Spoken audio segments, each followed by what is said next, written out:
I forgot to hit the marker for the archives. Hello, welcome back to Dragonfall.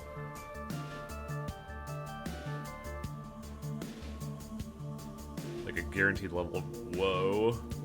For context, if archives are wondering, we're talking about Soul Hackers 2. Oh yeah, last time we did like a hit and run job that took almost the entire fucking stream, and then after we were done, we got ambushed. So now we're trying to figure out who ambushed us, and I'm pretty sure I know who ambushed us. It's those fuckers that work at the mansion. Oh, I gotta remember how to play this game again. Fuck. Have I talked to everyone? I think I have. Pretty sure we've exhausted Team Party dialogue and the DVDs. What are our jobs at the moment, though? Oh, is our current objective to meet with... Take the U-Bahn to Adenoplatz? What is Adenoplatz? So I have 2 karma, but I don't know what I want to do with it. I think I don't have any capacity to use it. Yeah, with streams being as erratic they were at the start of January due to other things, I know you keep avoiding one subject, but it's not avoiding so much as that she won't talk to me about it. Well, I guess I could give it a shot again. Oh shit. Do you trust me, Iger? Yeah? Yeah, I do. You've earned that much. I haven't always agreed with your decisions, Chester, but I think you've proven your confidence. It's only fair for me to acknowledge it. Then, tell me what happened to your team. This again. Why do you even care, Harding?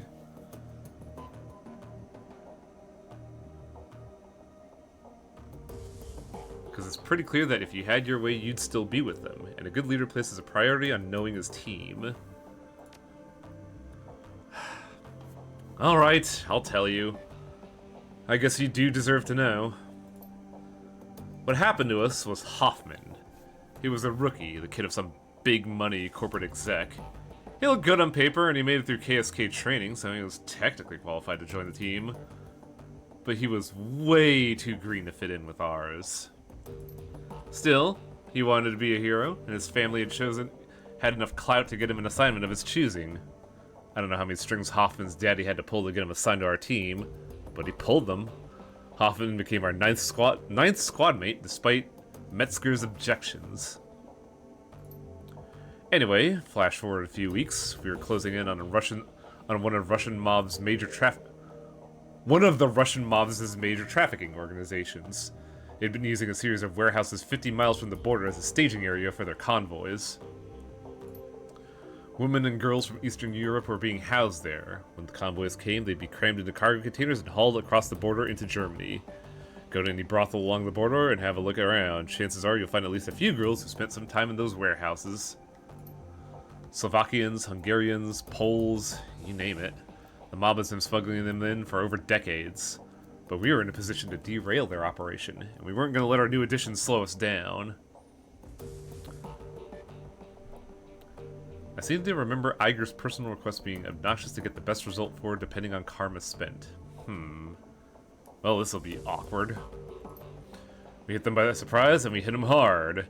Fisher and Braun managed to take down the Banshee that they had patrolling in sight. Wolf had reconnaissance drones overhead, providing battle attack feeds for the rest of us. And we picked off their gunmen one by one. They had numbers on us, but they didn't know where to hit us. We had eyes in the sky, and cover, and concealment. Every time they thought they had a fix on us, we'd shift positions and hit them again. They may as well have been fighting ghosts. Then Hoffman broke cover and gave away our positions. After all that, all hell broke loose. Wolf went down first. The sound of it will haunt me for the rest of my days. An explosion, a choked scream, and this long, drawn-out gurgling sound. When he died, the drones went down with him, and there were too many hostiles to track without him.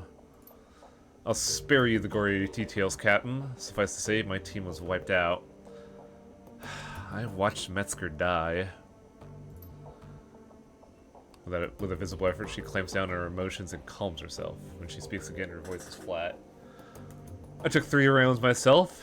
Had to drag myself back across Oder-Neisse into Germany. I almost died. So, that's the story. My KSK career died with the rest of the team. Our mission was illegal, after all, off the books. There was no going back for me, so I wound up here.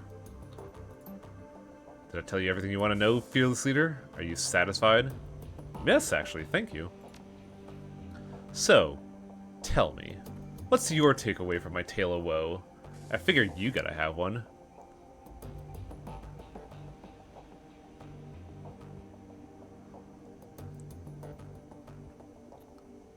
It doesn't really matter what I think. What you think and how you act on it is what's important. She pauses to consider. Normally, I'd call that a cop-out, but I guess there's some truth to it. In any case, you don't need to worry about me, Fearless Leader. My baggage isn't going to hurt my job performance or anything. You might be thinking I judged you too harshly in the beginning because of Hoffman. You'd be right on that count. I probably did. But everything else I said after Monica died was justified, whether you want to believe it or not. Giving you command for this team... What the fuck? Wow. Sorry about that. Suddenly Mystery Peppercorn landed right on my throat.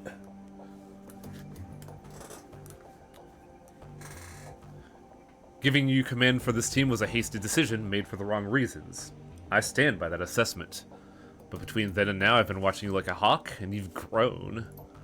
You weren't the right choice to lead before, I still believe that, but you are now. Thank you. Good talk. Okay, I believe that should set up for her personal event. Because I gotta set up to open my window because it's fucking hot in here.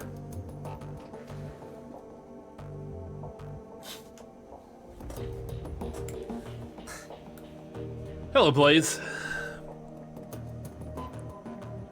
I wonder if Glory is available. Are you ready to tell me about the chrome you're sporting?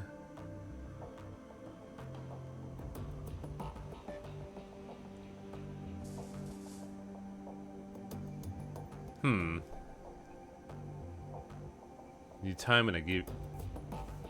I can't tell if this is pushing or not.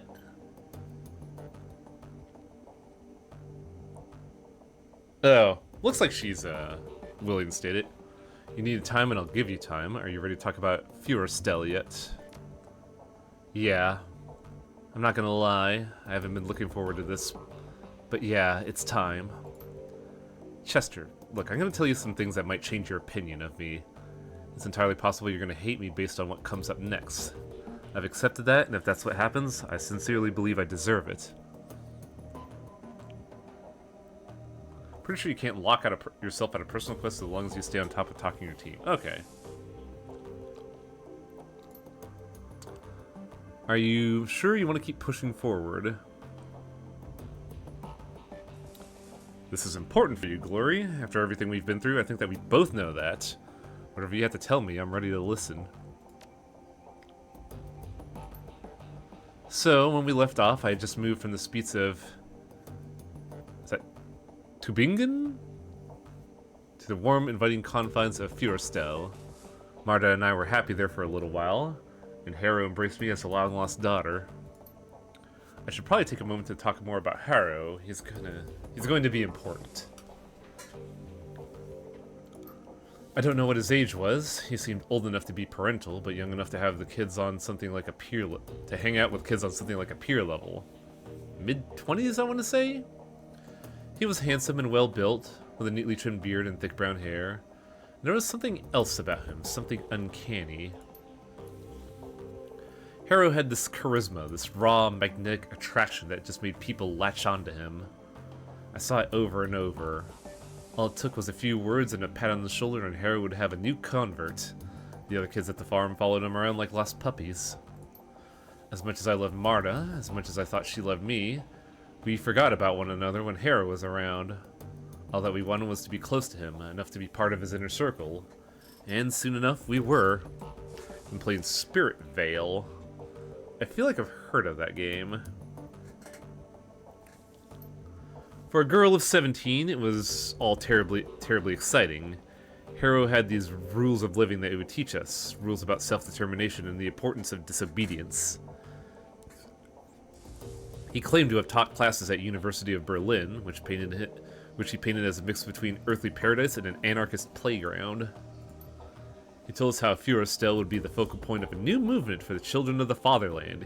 He told us we were special. We ate it up, of course. We were kids. Oh, right. I think I know where this is going, but I'm not gonna say anything yet. For those of us in the Inner Sanctum, Harrow would share even more. He had the powers like which I'd never seen. Not like my father's drunken fists or my own child's experiments, but genuine, incredible power. He said it came from the Horned God, an ancient deity that he venerated. Huh. A little bit of cross-contamination there between this and Shin Megami Tensei, amusingly enough. He knew about my latent abilities right away, and he offered to teach me. Naturally, I expected. I've heard of the Horned God. His followers have a poor reputation, especially among women.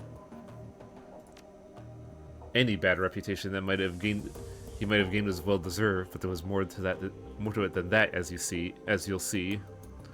Rough waters ahead. So I became his apprentice. He taught me how to channel magic and summon spirits, rituals, pagan traditions, Machiavellian philosophy, and Nietzschean ethics. I hope I pronounced that right. Above all, he taught me to connect with the Horned God, and through it I learned power and arrogance, and it was all downhill from there. For the next few years, I lived at Furostel as Harrow's enforcer and right-hand girl. I was also his sometimes wife and concubine, but that was a distinction that I shared with all of the girls at his commune, including my beloved Marta. I came to learn that she'd been his long before she met me, but at this point I didn't care. I had embraced the rules of living. I was Harrow's creature through and through. I didn't ask questions, and I walked the path in front of me. This was a cult. The moment they mentioned a 17-year-old wife concubine, that's pretty fucked. Other fun facts about those years, I learned cruelty. I had power now, and my new idol encouraged me to use it. Harrow did the same. Any children who didn't pull their weight were subject to my tender mercies, and I was anything but tender. I took what I wanted rather than asked for it. I liked it. It was fun. I also came to learn that Harrow's Horned God was not the Eichenfürst worshipped by throwback cults across Germany. It was a certain god with horns, but it came from an altogether different tradition. Care to hazard a guess? I don't fucking know. The devil? In the magically active community, we refer to it as the adversary, but yeah, same being, more or less. Oh! It's a literal satanic cult. Wow! I do appreciate that if you read between the lines, Glory interpretation of this idol isn't the only applicable one. Huh.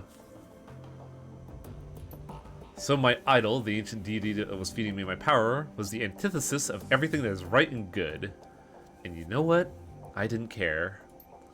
In our time together, Harrow and I committed more atrocities than I could count.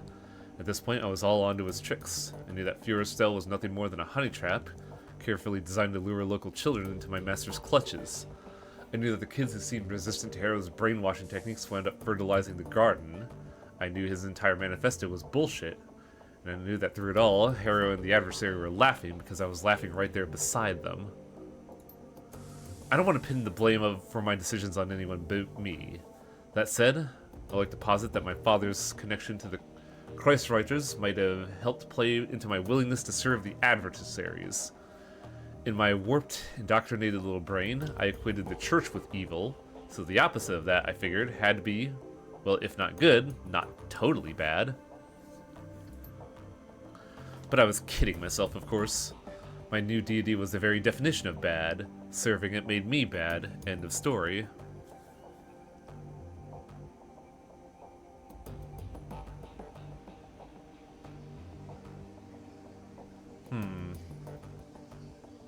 This feels like a cop-out. honestly.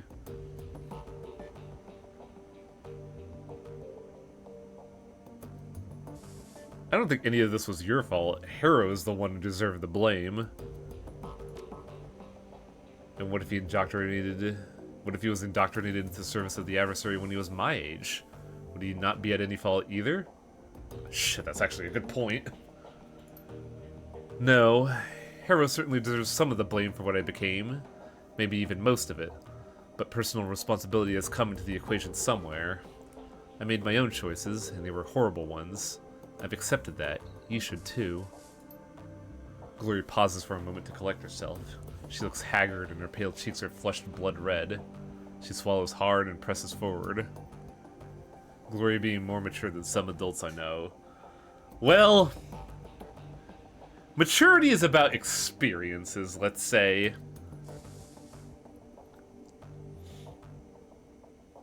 Because there are definitely some people here, there are definitely some, like, middle-aged and elder people that have the maturity of a fucking 8-year-old.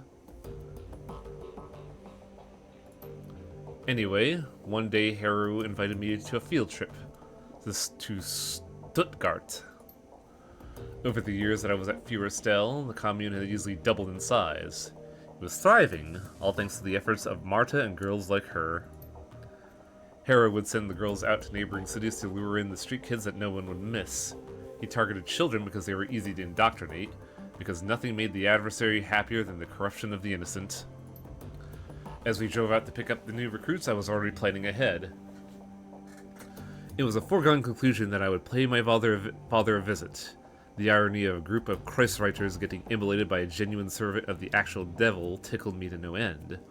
So when Harrow stopped to fill up on diesel, I hopped out of the van and headed out on foot to my parents' place. Harrow wasn't overly concerned about my absence. I had long since reached the point where I could assert my autonomy, and he knew I'd be back. I wound up at my folks' home sometime around noon. I could hear the adversary whispering in my ear, telling me what to do. I had long since learned to listen to its voice. It always rewarded me with extra power when I did its bidding. It told me to knock, and so I did. As the door opened, I could feel a torrent of flames welling up in the astral plane all around me. It told me to channel them into the doorway into my father, so I did. But of course the person who opened the door wasn't my father, it was my mother. And you immolated her on the spot, I bet. Isn't the adversary another name for the Satan? Yes, they make an actual point of that, because, earlier she mentioned the horned deity. And then Chester came to the conclusion, what, the fucking devil? And we're like, yeah. As I watched her flesh blacken and melt, as I heard her scream and I broke into hysterics, I heard the adversary laugh. And at that moment, I finally realized he was laughing at me.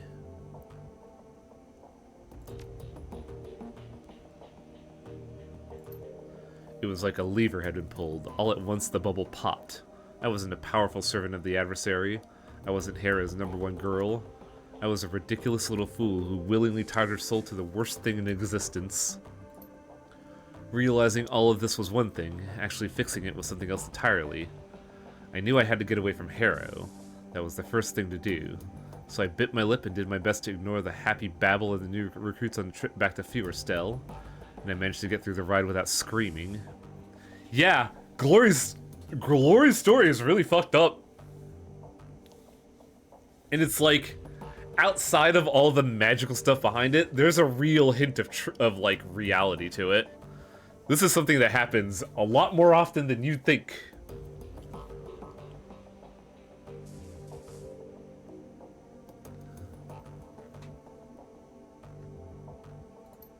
Once we were back at the commune, I broke into Harrow's safe, stole all of the commune's resources, and ran. I don't know when Harrow realized what I'd done, or whether he even cared. All I know is that nobody came after me, so I kept running until I got to Berlin. Getting past the wall was fairly simple. You know how easy it is to obtain falsified papers. The biggest obstacle I faced during my flight was the adversary itself. I could run from Harrow, but how do you run from something that's tied to your soul? I have a feeling I know. The haunted look in Gloria's eyes is heartbreaking. She gives you another curt, grim nod. I walked into the office of the first street doc I could, pointed out all the biggest, bulkiest pieces of cyberware he had on display, and told him to put them onto me. He tried to upsell me on better merchandise, arguing that what I did asking for was old and inefficient, better suited to be installed in a museum than in a body. He told me I'd be shredding my essence and that once it was gone, I'd never be able to get it back. I stuck to my guns. After all, that was the point. Gloria looks up at you. Her eyes are sunken and hollow, and the aura of loss about her is palpable. She looks like a woman who had been through hell. That's all for now. You heard the tale, and you know why I am the way I am, and how much I have to atone for. If you still want my company, fine. If I lost your friendship, I understand that too, but I need to be alone. Man, I completely forgot that that pace that gets revved up super fucking quick.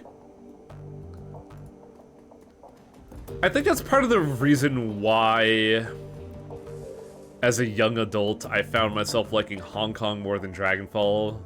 Mainly because Dragonfall was super fucking heavy. But like, things have definitely changed my opinions of this game a lot, and a lot of it is age and the willingness to see things through to the end.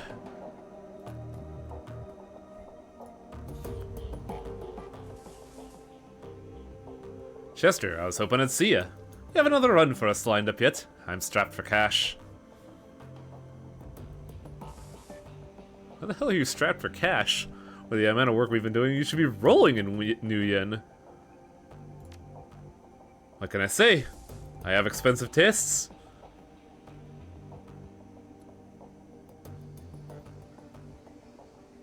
I was hoping for a straight answer. You have a talent for deflection, Blitz. And you're annoyingly persistent. If you must know, I'm in debt. That's where all the money's going. To who? I still prefer Hong Kong because of the primary antagonist. That antagonist is really cool. There's a reason why I'm being coy about it. He hesitates before responding. When he does, his voice carries an edge of annoyance. No offense, but this is getting a little bit too personal, Chief. My debts are none of your business. Some bookie and his thugs are looking for you. It's gonna become my business.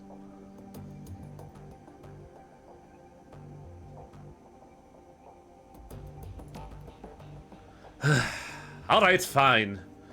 First off, you don't need to worry about coming after me. My debts are a bunch of old contacts. If I don't pay them, I'm gonna lose them. In this line of work, it isn't smart to burn bridges. Second, before he asks, those debts are for services rendered. I was in a tight spot, I needed some help, and I threw around a lot of IOUs to get it. Third and finally, the trouble I was involved in was with a girl. I'll tell you about it if you ask me to, but we're verging deep into personal feeling territories, so if you don't want to hear about me sob over my ex, you would drop the subject now.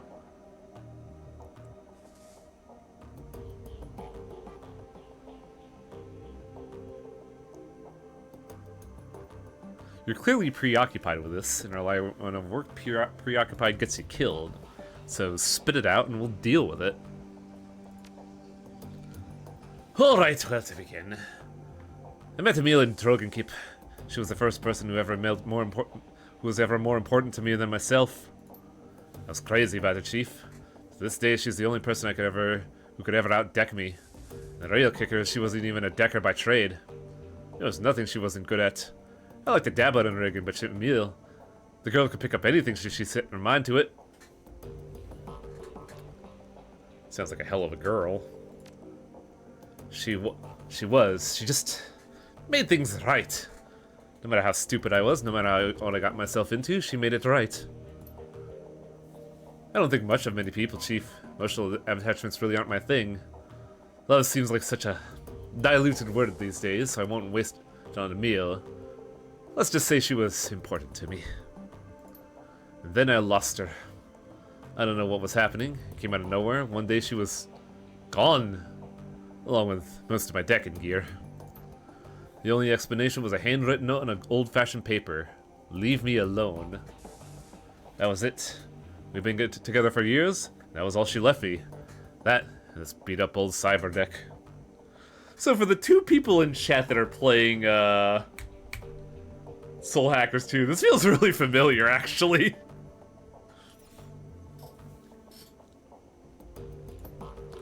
Naturally, I freaked. We had our share of arguments, but never had a huge blowout or anything. I couldn't think of anything that'd drive her to do a thing like that. Mostly, I felt hurt, so I searched for her in the real world and the Matrix. When that turned up nothing, I started tapping my contacts. That's when I started racking up debt. Did you find her? I see the Saizo Ash parallels. Yeah, except Bliss doesn't have a hole in his head. No, she's gone. Without a trace. Looked high, looked low, poked everything I could think of, and my contacts did the same. She's gone. And at this point, I've accepted that, but I still gotta repay those debts. I'm surprised you've given up so easily. There's gotta be some place you haven't looked. I don't know. I really did look everywhere, and at great personal cost. She means that much to you. You owe it to yourself to, like, try. Yeah. You might be right. Fuck, I thought I was done with this. But you're right. Without some kind of closure, I'm never gonna be at peace with this. Thanks for the talk, Chief. I'll let you know how it goes. You do that, Blitz. Good luck.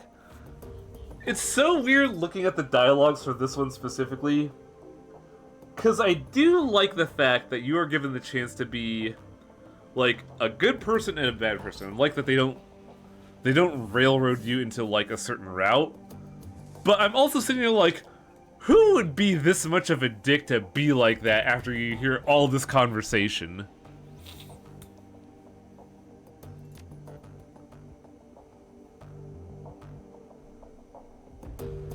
HBS did make it pretty clear to steer away from the idea of the essence system representing your literal soul, since that's one of the aspects of the setting that's aged the worst. Huh. Oh, we're talking about glory, I see.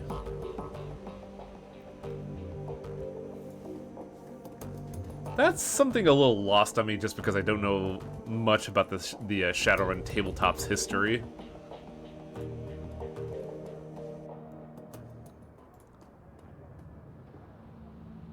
Does do the Persona thing where you have to encourage Blitz's worst aspect to get the chance to tell him to knock it off? Huh. I don't remember actually seeing that in Persona. Also, how much money do I have? Nothing. Stellar. Flat fucking broke. Like like a Shadowrunner always is.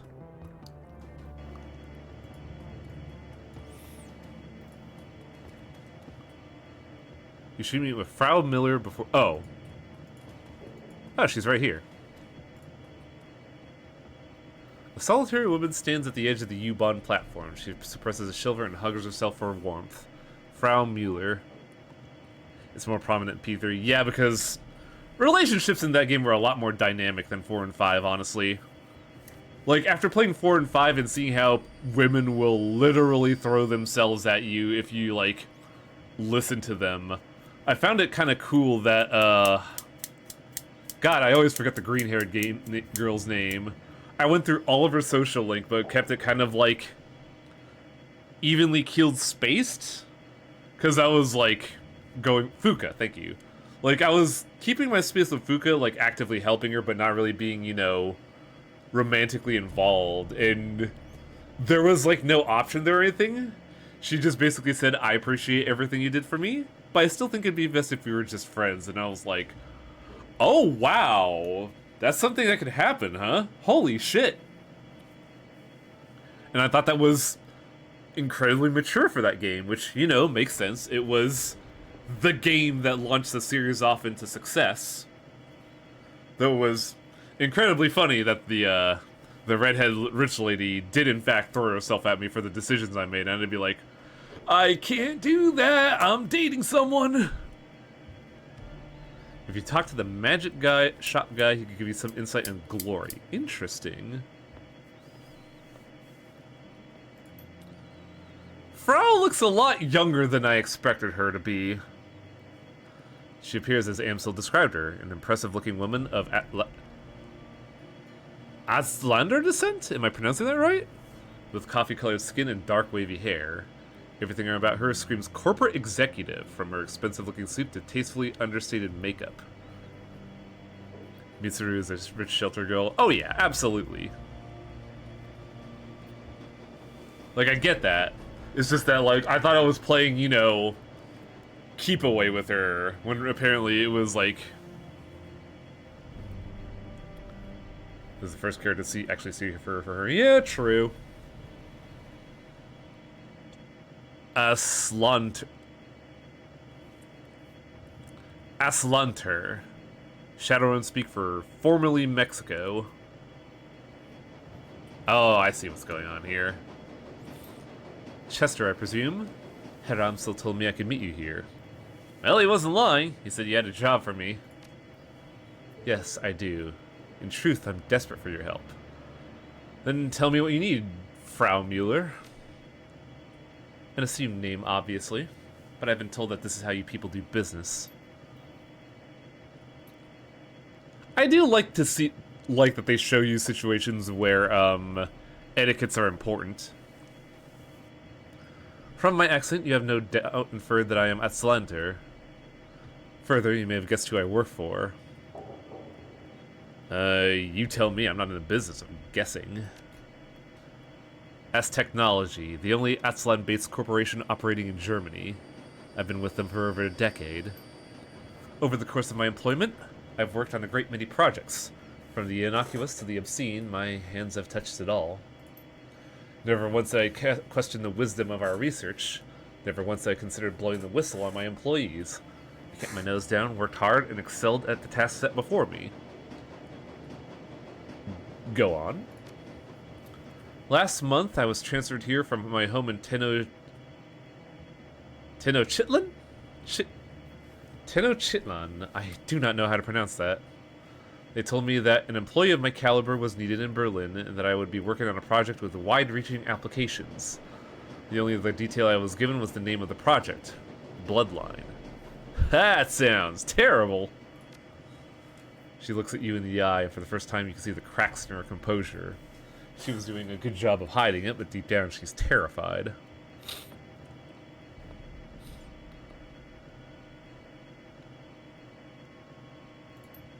I've seen many terrible things in my life, Chester. In Tenochtitlan, blood magic is commonplace. Take a moment to imagine what that means. In the underground markets, people are bought and sold like as chattel. Street children are rounded up and bled like lambs. I witnessed all these things by the age of 12.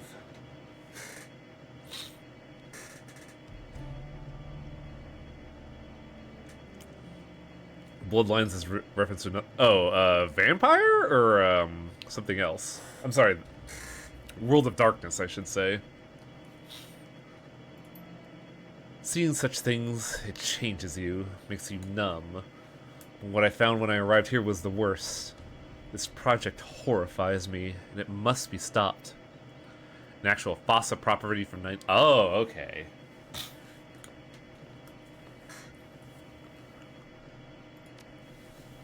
The less you know, the better for both of us. You'll just have to trust me on this. You only need to know that it is evil, and that is not a word I use lightly. You don't tell me what this bloodline is. How do you expect me to stop it? Simple. I want you to bring the building down. Oh fuck. Time for some wizard terrorism. The computers, the research data, the mages and scientists that are working to bring about this abomination, I want them all burned to ash and buried in rubble. No compromises, no exceptions. I'm sure that you have unanswered questions. I'm not in the habit of dealing with Shadowrunners. In truth, I spent the majority of my career living in fear of you people. But I do know that you're the only ones who could get this done. So tell me, is there anything more you need to hear from me? What about any innocent people in the building? None of us are innocent. But if you need to salve your conscience, rest assured that at the hour of your approach, the only personnel authorized to be on site will be security and senior members of the research team. And I can assure you neither are innocent in this matter. If the Bloodline project reaches completion, no one will be safe ever again. This sounds like hyperbole, I know, but it isn't. The Bloodline project will lead to countless deaths. I'm certain enough of this to hire you, despite the fact that I'm doing so will probably cost me my own life. I'm not a demolitions expert, ma'am. How do you expect me to level a building? You don't need to be. All you need is a competent decker. The facility is powered by a number of on-site generators. There are safeguards in place to prevent them from overloading. In the event of a power spike, the system is designed to shut itself down. But I know how you could disable those safeguards.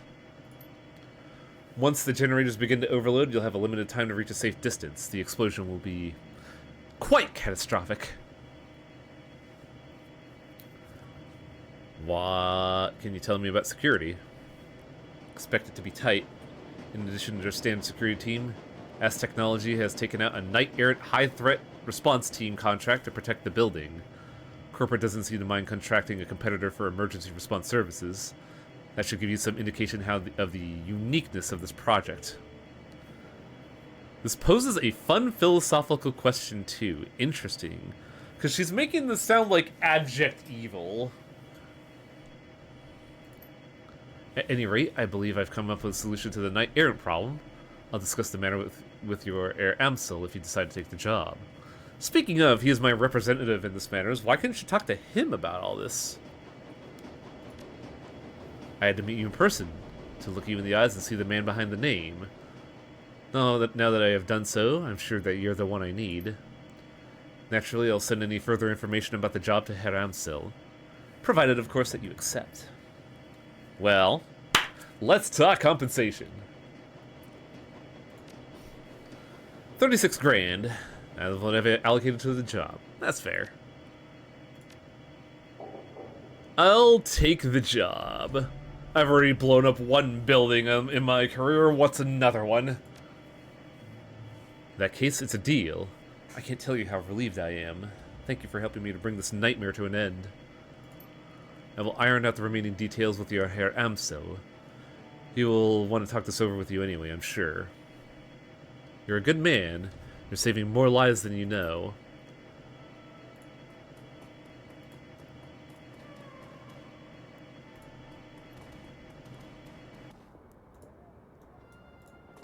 Is this a plot mission or a side quest? I think this is the plot one, right?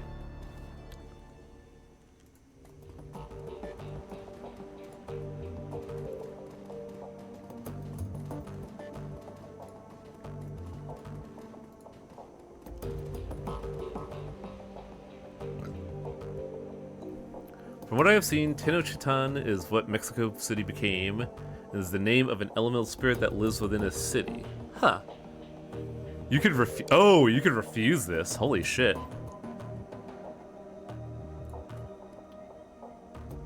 Welcome back. How'd the meeting with Frau Mueller go? Well, I accepted the job. Any idea how to tackle this? A few. Frau Mueller has provided us with detailed information on the facility. I've vetted the information and it seems to hold up.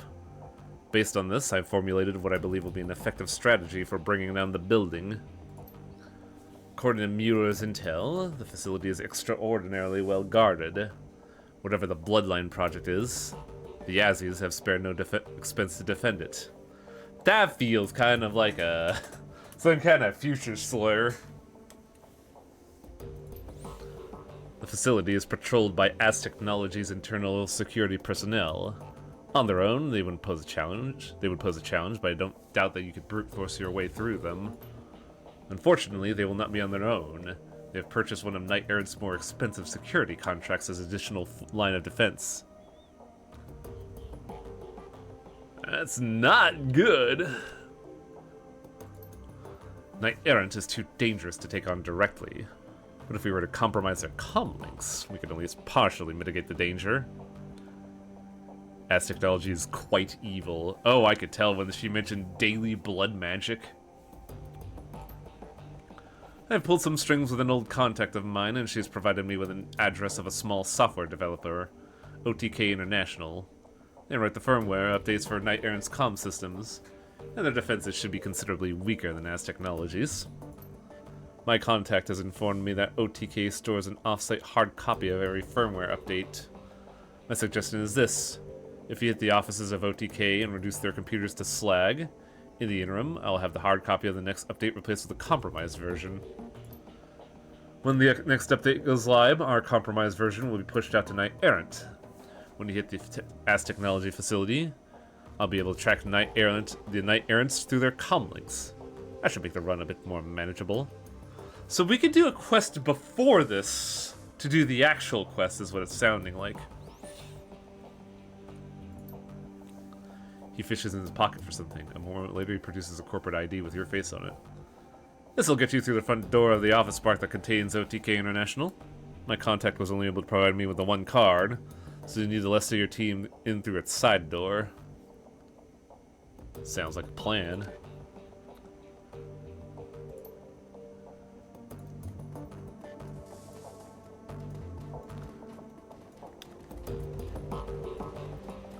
Can't believe we had to be given a multi-pass to do this job.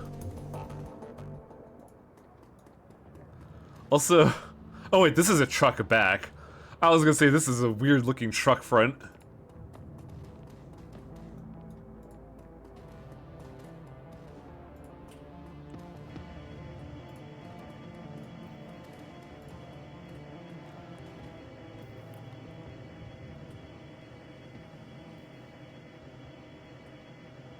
Oh, we still have the question for Escabel. I completely forgot about that.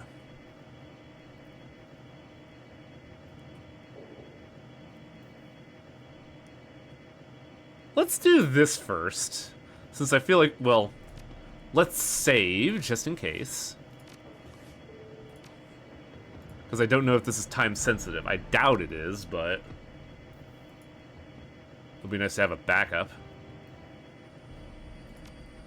Time to do something completely different from the setup we were doing just now.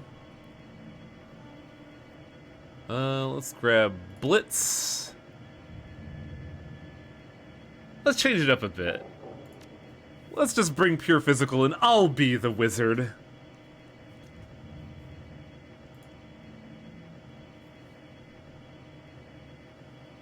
Have you spoken to the Shockwell writer? I think I did last stream.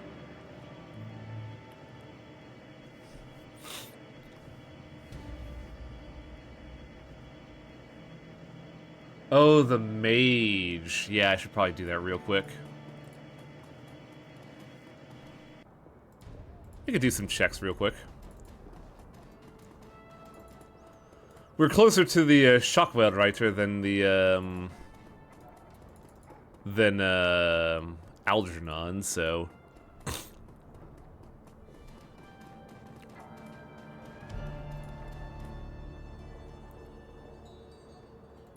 looks like I already did talk to the Shockwell writer.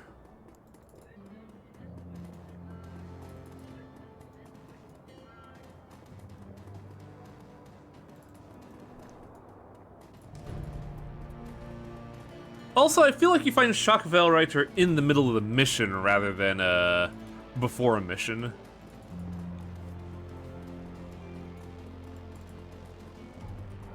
Oh no, that is the truck front. Why does that truck front look so dumpy?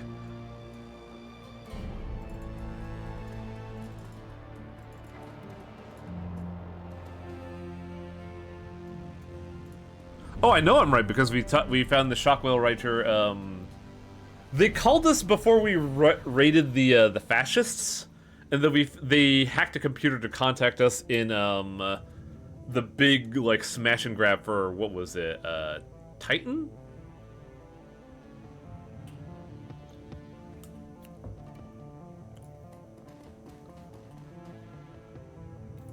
Oh, person called the truck Scrungly.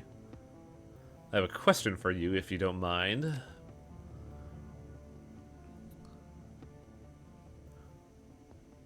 Ghostwriters, Cruise Bazaar, Assistant. What could you tell me about the adversary?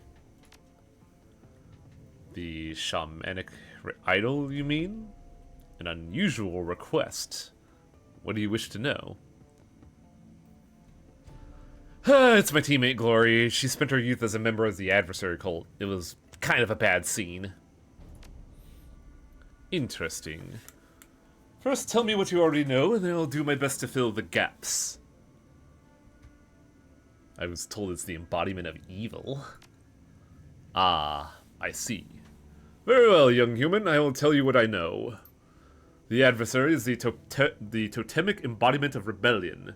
An anarchist and a usurper, a betrayer and a symbol of defiance. It is a proud idol, utterly sure of itself and its mission. The majority of its followers are arrogant and cruel. Not the most pleasant of people, truth to be told. That said, the adversary can be interpreted in different ways, just as any item or totem can. Some of its followers are worse than others. Yeah, I'm sure they're all a charming bunch. You joke, but shamans of the adversary can be quite charming. They are confident to a fault, charismatic, and they flaunt their willingness to break cultural taboos. It isn't unusual for them to attract large crowds of followers. Yeah, so I've heard, and they could use their influence to ruin the poor sheep of that flock. To ruin the poor sheep that flock to them. Some of them do, yes, but not all. As I said, there are many different ways of interpreting the adversary's mission. Not all of them are malevolent.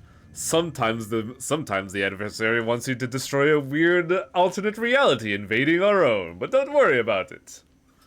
After all, rebellion can be a positive force if it is harnessed by the oppressed. That said, trusting the adversary would be a mistake. It is a treacherous idol, and all of its alliances are temporary. This is not a world of absolutes, young human. I would not call the adversary evil any sooner than I would call a more conventional totem like a shark or a bear. All can be destructive, yes, and cruel, but none are intrinsically so. Yeah, it's kind of impressive that the adversary is small pickings compared to Aztec blood sacrifice the corporation. So this is a lot less complicated before I talk to you. We live in a complicated world. The Christian tradition that much of Germany adheres to would argue that the adversary is Lucifer. But many other traditions would disagree. Some would call her Louisa Fair, which is incredibly silly in my opinion. Personally, I feel that calling them a devil is an oversimplification of the truth. It is both more and less than Christian doctrine would have you believe. But this is a question for the philosophers. And now, young human, I have a question for you. Well, some more so a request. I would like you to tell me about your friend's dealings with the adversary, and I would like you to be thorough. Oh, this is actually kinda tough. She did tell me that she is only telling me this in confidence.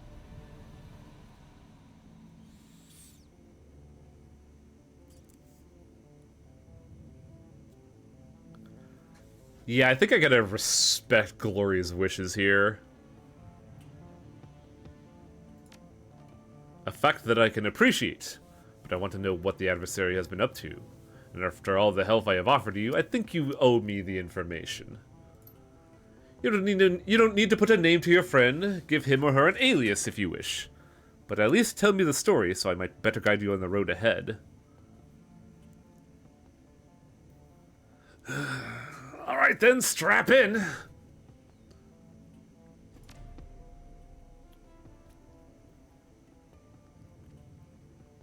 After hearing your story, the talismonger leans back in silent contemplation. Well, considering your friend's upbringing, it's no surprise that she views the adversary as a devil figure.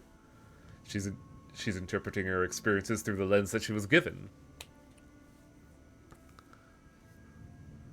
That makes sense. The elf pauses, stroking his beard in quiet contemplation. I think the thing that's the thing that's been throwing me off the most out of all of this, just because it's something I don't see a lot of. Algernon has a beard, and that's bizarre to me. every elf I've seen has always been like this, you know, not a single facial hair to be seen, perfectly trimmed, beautifully young. And Algernon here's rocking what looks like a fucking lumberjack's beard. I find this Harrow figure to be deeply troubling. He is clearly a toxic shaman working in service of his own warped view of the adversary.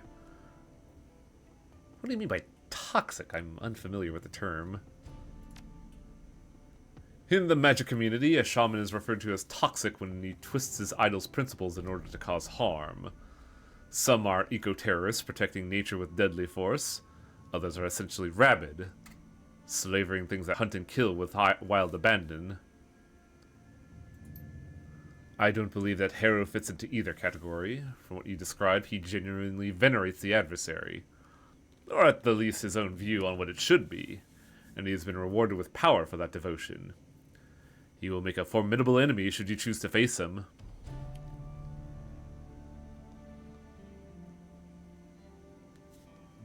You say that he serves his own view of the adversary. Don't idols, like, care what their followers do? To an extent, yes. The adversary won't abide its followers attempting to bolster the strength of an authority figure, for example. But idols and totems can exhibit a broad range of behaviors, and men such as Harrow hide in the extreme ends of that range.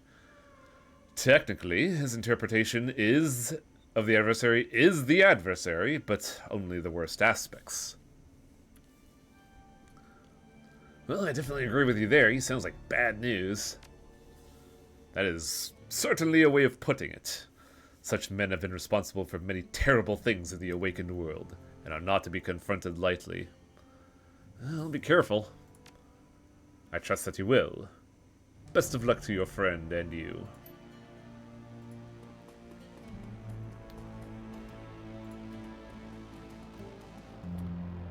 I don't think it does. Telling Algernon just gives you more context. It is interesting that they are giving it more of a rounded viewpoint of things, considering how linear the description of someone like the adversary would be in, like, Christian and Catholic doctrine.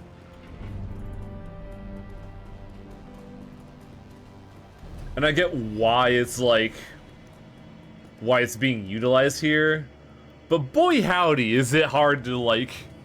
When, like, the central plot focus of this endeavor linearly calls it the devil, I would take her word for it.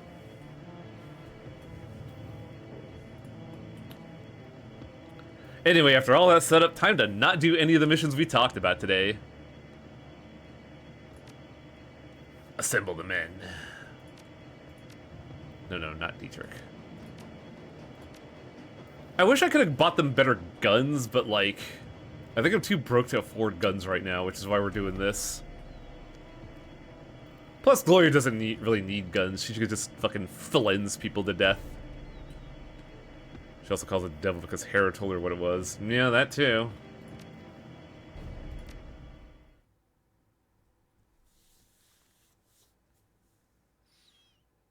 The ride to the Adenoplatz is a dismal one. Your only company on the train is an elderly dwarf in a ragged peacoat, and he spends most of his time muttering to himself.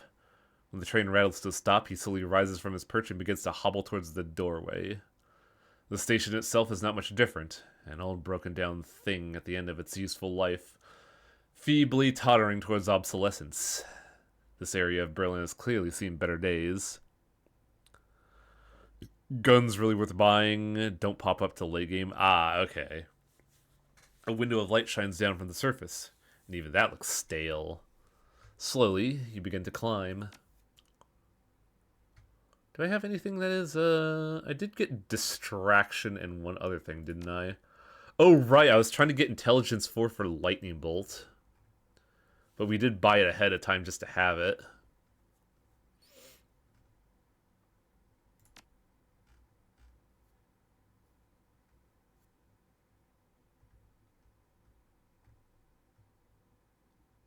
Strength and willpower, -2 and 2. DMG by 4 and 5. Strength reduced by 1. Yeah, give me some jazz.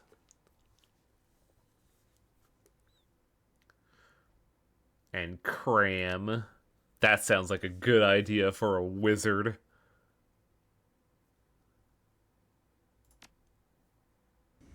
Yeah, Mage really is money hungry, isn't it? The streets above the Adenoplatz are dark and dismal. This Kiz has seen better days. Everything here reeks of economic depression and faded glory. Looming above you is a fortress-like, seemingly impregnable facility. The windows have been shuttered with enormous steel panels, lending the entire building a sinister appearance. That's our target. Shadowrun Bioscience. I wonder what happened in there. Might still be happening for all we know. That's a cheerful thought. Ah, come on, Chief, let's get this over with.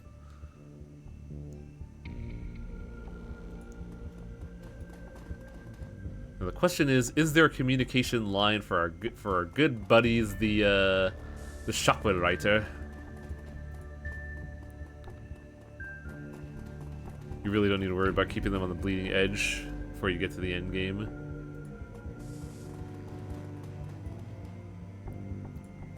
Yeah, the problem is that we do get level up upgrade. Wait, are we talking about upgrades such as equipment or level ups? Because the level ups are still a problem.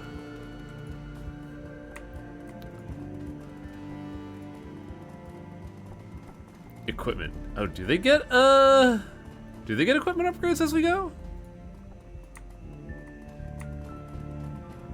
Discarded tires? What?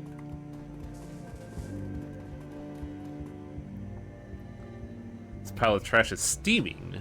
That it weighs a stench wash over you as you draw near. Oh, damn, that's rank. I'll stay back here if you don't mind. I have better things to do than digging through trash. Might not be decomposition. As steam could be coming from a grate or vent under the pile. I ain't touching it. I like the fact that our team is actually discussing what's going on here. Like, I don't think we saw that in the past missions.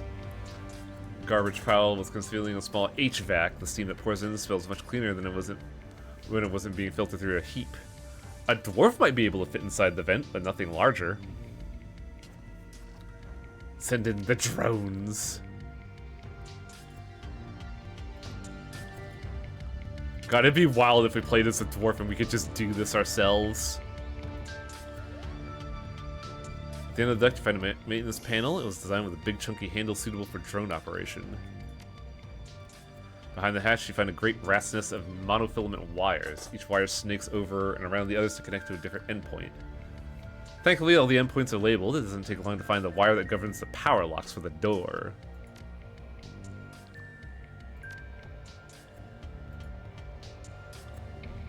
Can confirm that if you play a dwarf, you could get in instead of sending a drone.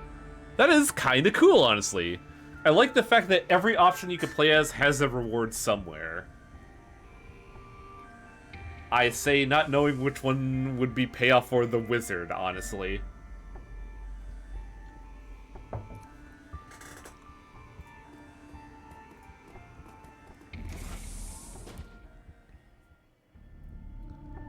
Locate the experimental bioware. Yo, is that a fucking fax machine? Whoa. That's wild. No, that's a copier. That's not a fax machine.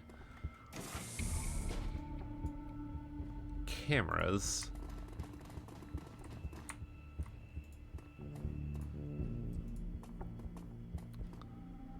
This terminal appears to convey an inventory control system for Shadowrun Bioscience merchandise. The items are spelled in amber lettering against a solid black background. A glowing cursor awaits your input.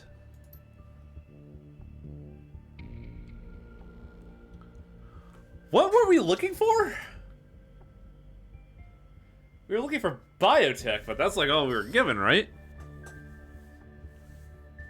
I still criticize HBS for loading most of the special solutions onto hackers.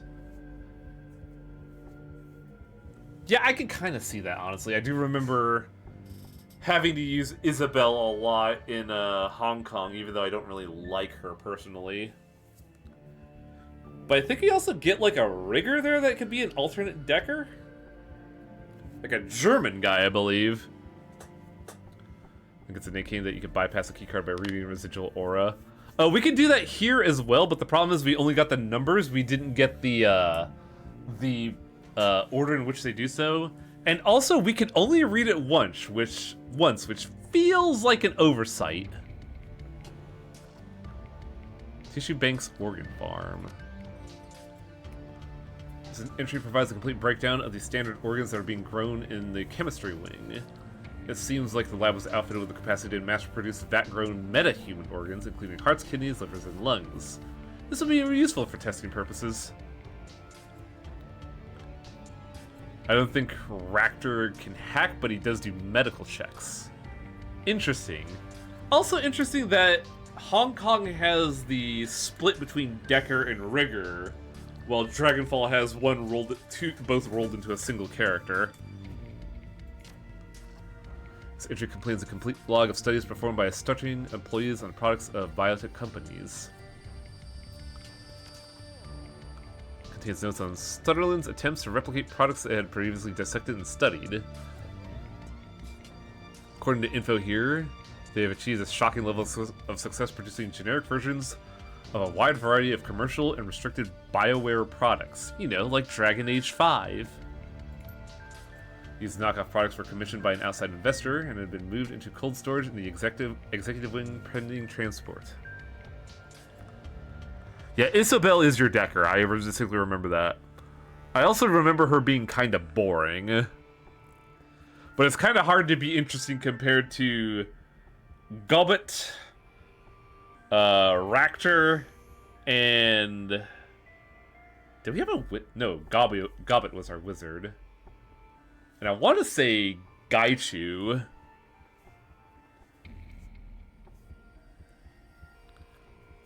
Riggers usually dip into decking and vice versa because there's a lot of overlap. Hong Kong was breaking the mold by separating them. Ah, interesting.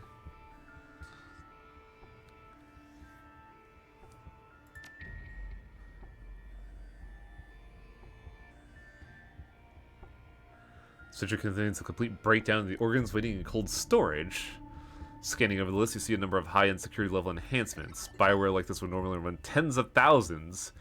If this is what Escabel was commissioning Stutterland to produce, he could undercut all the competition and still make an ungodly profit.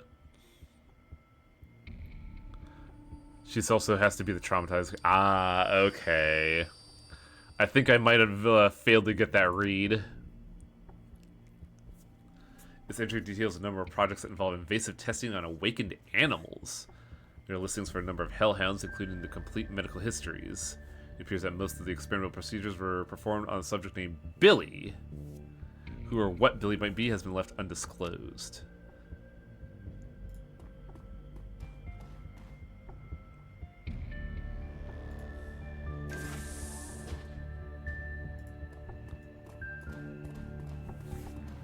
Well, what was in the other door, out of curiosity? Because I feel like some of that data terminal was, like, coded to be Shockwell writer interest. Observation terminal, huh. The terminal governs the animal testing wing of Stutterland Bioscience. Data entries concerning animal test subjects and the procedures performed on them fill the menu screen. Hellhound testing protocol. This entry contains notes on various invasive test procedures that were performed on a kennel of hellhounds. There are several memos appended to the file. Apparently the scientists working in the animal testing wing were less convinced that working with dangerous fire-breathing animals would yield useful results. Basilisk testing protocol.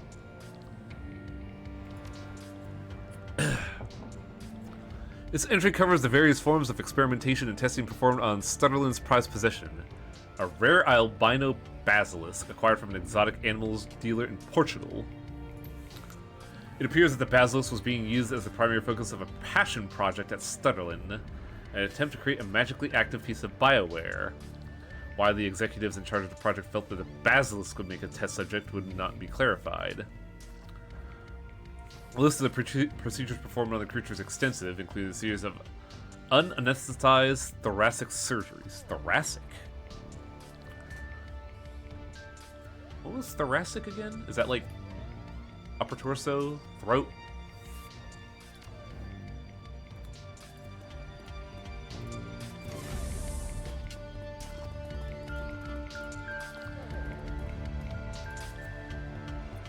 Torso, lungs, heart, upper abdomen. Ah, I was right. Your hacker successfully unlocks the door. Thank you, hacker man. Aw, shit. Oh, there's a lot of robots here. Okay. Oh, God, right. Dietrich had haste.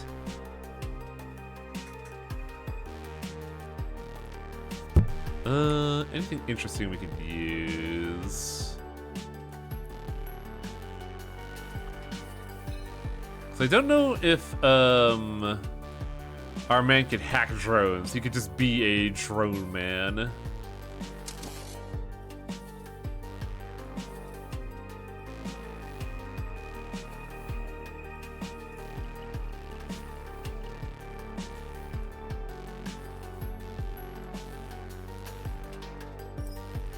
Automated drone. They don't tell me anything about this, so I guess I'll just shoot one.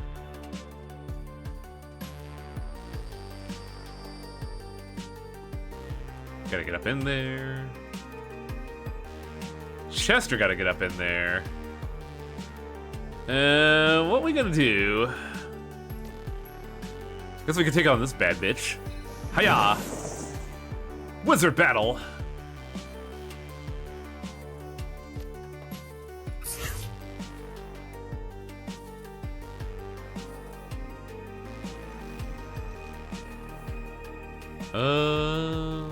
I mean, that thing is a 250. We could just... Well, do we have anything that's more accurate?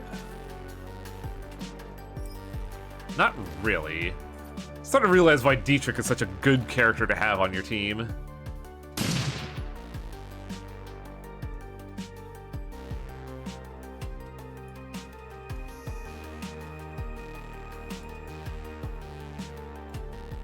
God, why is this shotgun so inaccurate?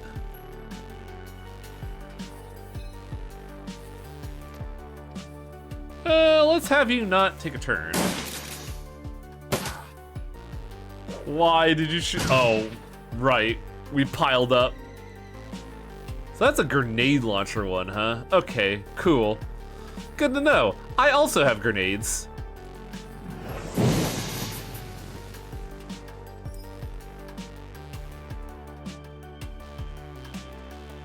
Silent.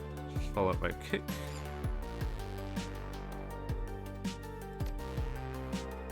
Two-hit combo with the hand razor. Let's go!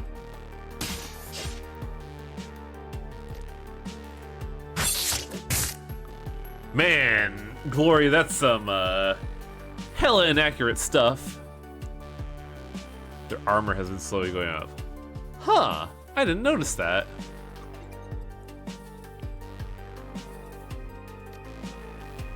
Let's try to make it easier to actually shoot the fucking thing.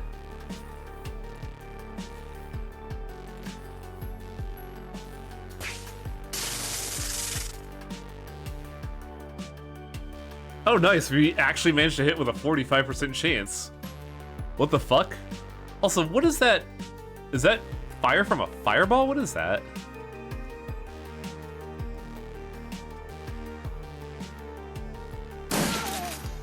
Oh shit, right. Shotgun.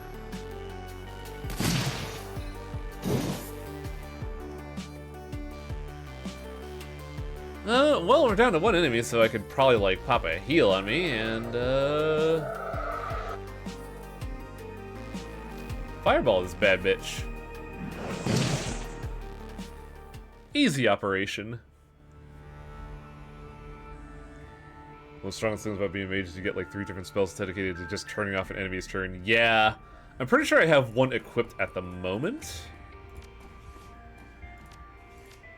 Yeah, I have Mind Wipe, which is a tough sell on AP2.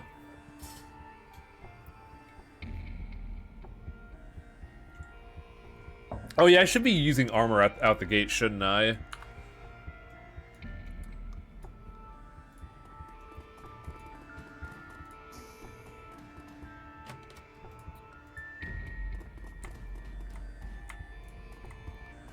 What are you? 50 bucks?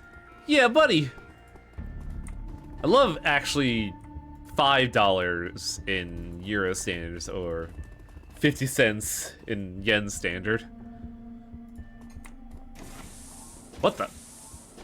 A wide-eyed young man in a tattered lab coat confirms you. His beard is bushy and unkempt, but bare patches of skin show through. You there! Who are you? How dare you enter my domain? If you want to keep breathing, you better back down. Back down! Back down! You've invaded my home, sir! My peasantry lies dead at your hands. As a matter of honor, I must confront you! Blitz mutters under his breath. You got the live one here, Chief. You're a murderer! A monster! You'll pay! Okay, hang the fuck on. Who are you?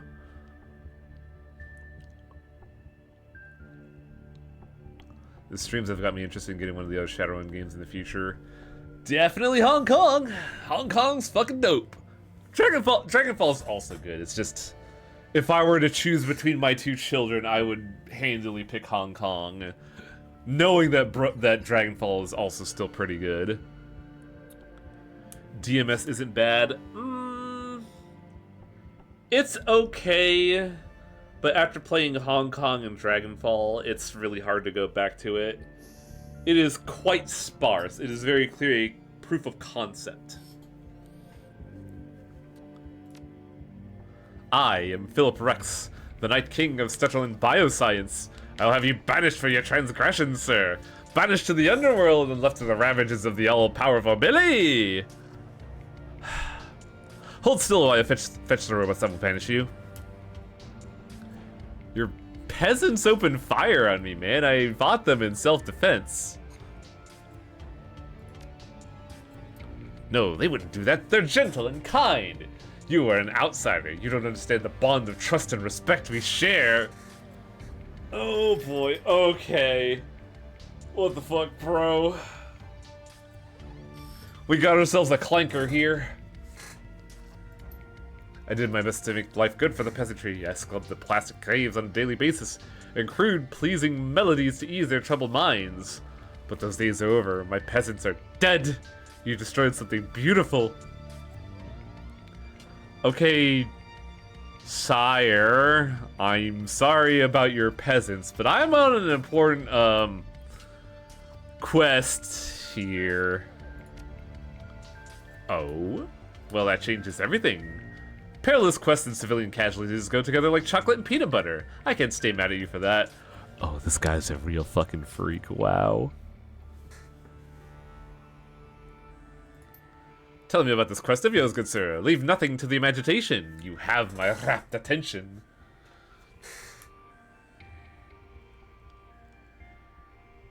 I need to get my hands on the BioWare prototypes that are being stored in the executive wing. The executive wing? Madness! Take this as a warning, noble stranger. If you intend to forge your way into the land of milk and honey, you do so at your own peril.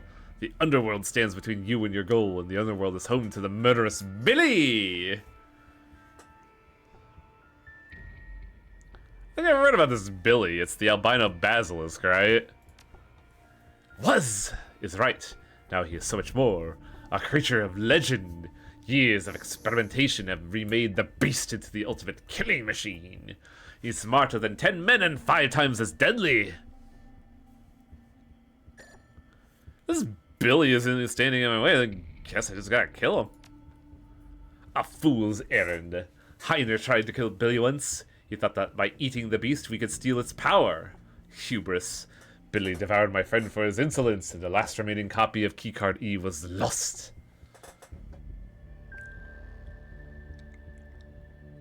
Isn't there a total conversion mod for playing Dragonfall in Hong Kong's engine? That would have been nice, because then I think the leveling up would have worked. He was a beautiful fool, that Heiner. I told him that we didn't need to eat Billy, that we could survive indefinitely on synthesized cardiac tissue and choco nubs. But he wouldn't listen, and Keycard E was lost. And without it, I can no longer access the executive wing and its expensive snack bar. I've eaten nothing but vat-grown metahuman organs for a year and a half, stranger. I'd kill for a choco nub. So, this dude is absolutely a cannibal, right?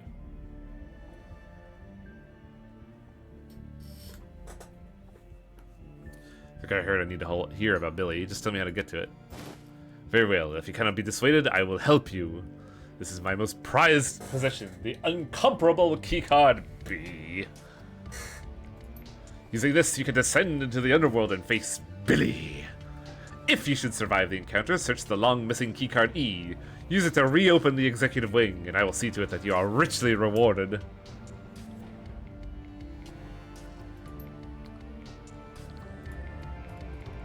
Well, this quest is certainly fucking wild, but I also have to use the restroom real quick, so I'll be right back.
I mean, this counts as a BRB stream. It says streaming soon. But I don't disagree with you. Now will this thing reload is the question. Because even after getting, like, what, an enhanced remake of the engine is still kind of janky.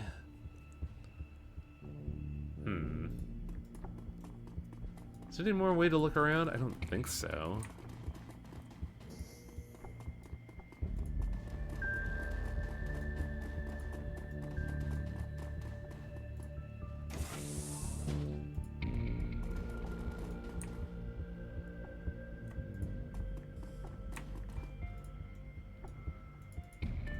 Wasn't there another going down thing here?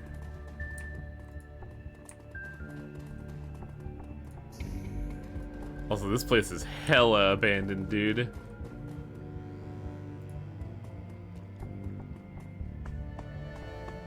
Where does this lead is the question. Obviously, it's some sewers.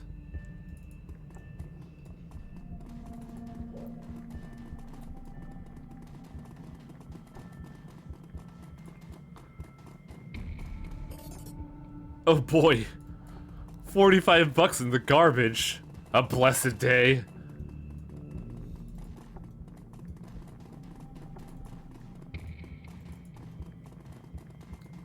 Man, at the rate things are going though, that 45 bucks might be blessed because like, I had a weird situation where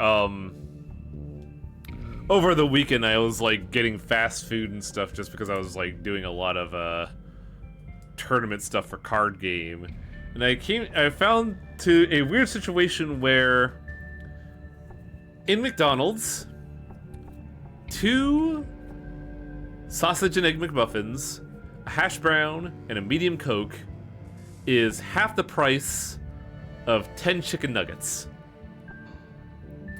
Because I was able to get the breakfast meal for $6, and the chicken nuggets meal was 12, which is insane. Oh, I see. These two are linking together. Okay.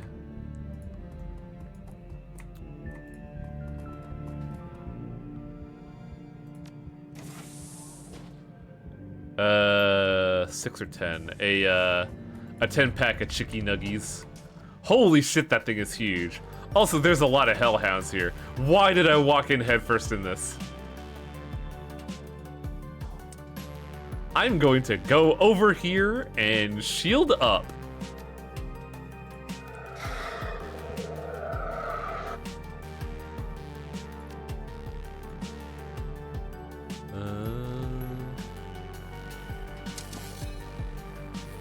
I think it's because the price of chickens have been getting somewhat loosey-goosey given the global what's it called? The global supply circumstances.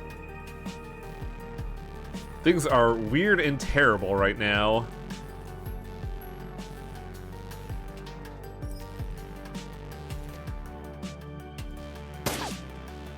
Bruh.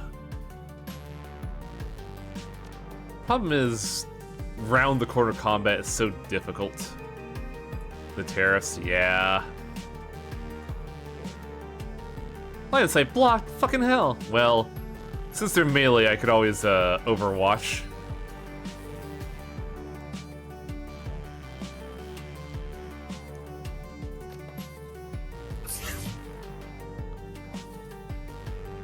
Hit adjacent targets.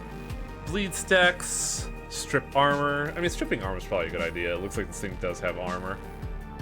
Oh, this is 2 AP. I can't do that on a run attack.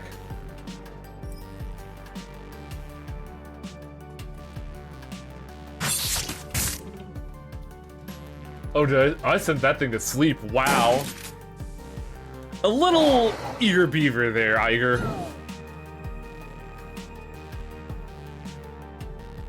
Oh, there are other ones. Fuck.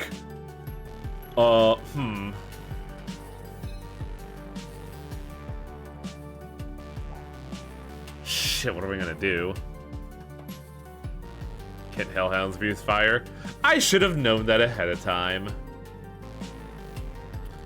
Now, are they resilient to fire is the question. Well, it'd be nice if I could hit them.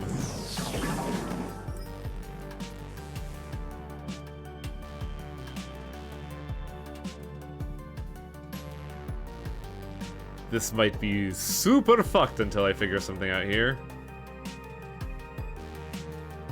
I wish I could, like, walk behind them, then attack them, but I don't know if there's, like, key inputs that would allow me to do that.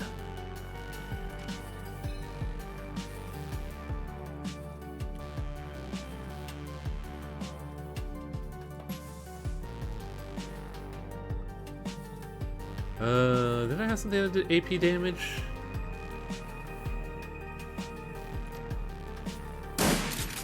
Well, it'd be nice if I could shoot these fucking dogs.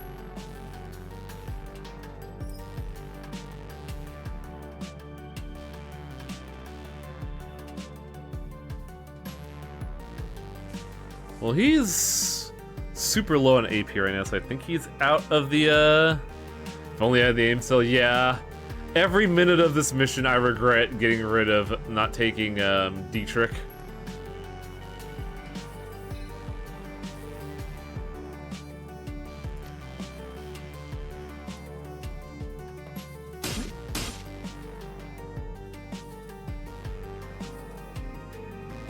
Oh, it's just bleeding. Okay.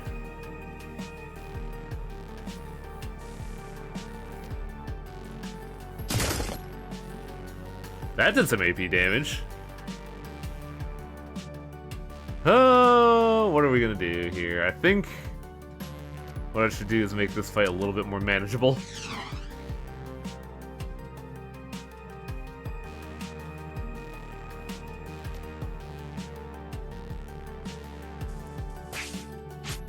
Damn it.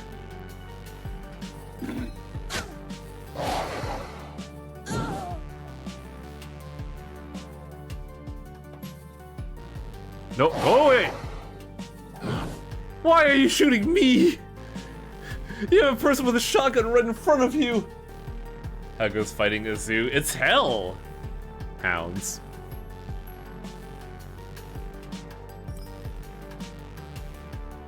Aim would have been so nice here.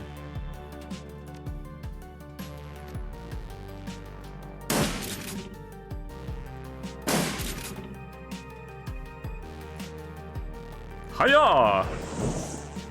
Alright, dog put down.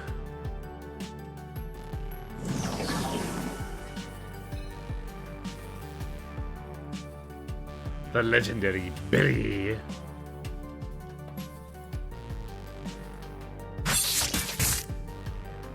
That definitely did some AP. Oh, it's asleep!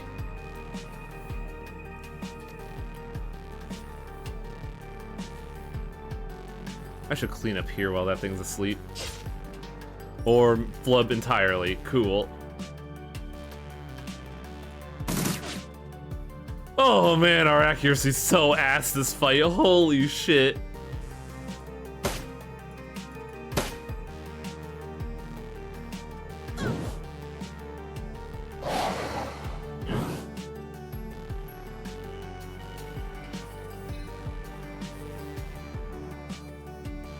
Got some XCOM action going here. Yeah, buddy! This fucking blows, dude.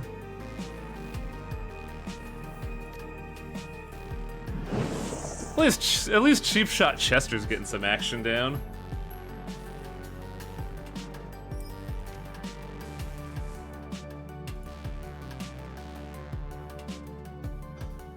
What about Iger? Do we do anything funny with her?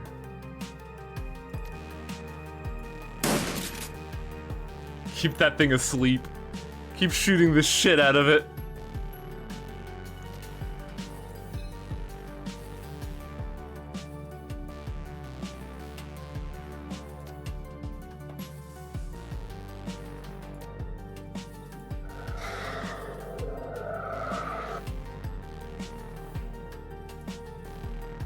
Let's... Oh wow, she has a premium medkit. Boy howdy.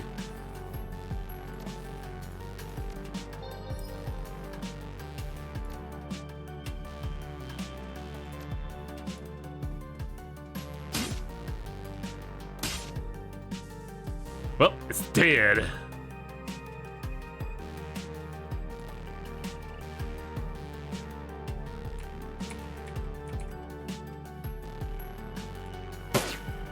Turns out here is not an environmentally stable thing. But a robot should be able to be steady, right?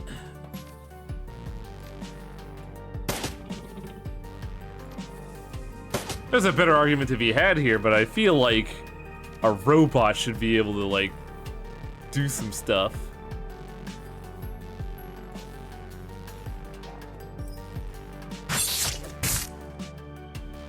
It's especially fucked up that we're missing melee attacks.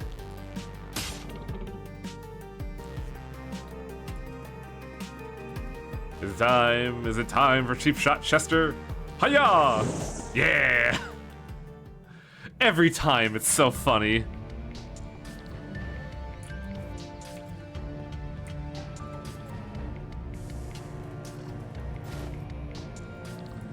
Well, we got the key card. Time to roll.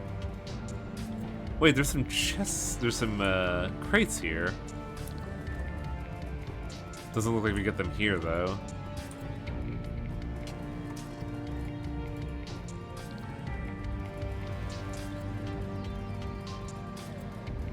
How do we get... Oh, it's a different ladder. Okay. God, this... It's by intention, like, you know, the theme more than anything. But doing that segment kind of reminds me a little bit of 2300 AD and Chrono Trigger, when you have to, like, go through the sewers to deal with stuff. Here we go. This is what I'm looking for. Because that's probably plot, actually. Send that to my stash. Free medkits is free money.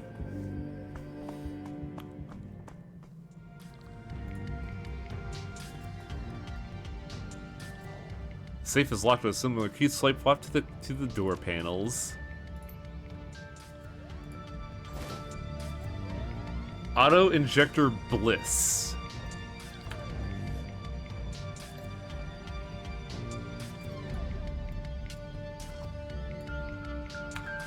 I don't think that's, like, top-of-the-line BioWare. Or Remember how any knows would trigger fights and tuning the save points? That was such smart design, dude. It was fucking cool.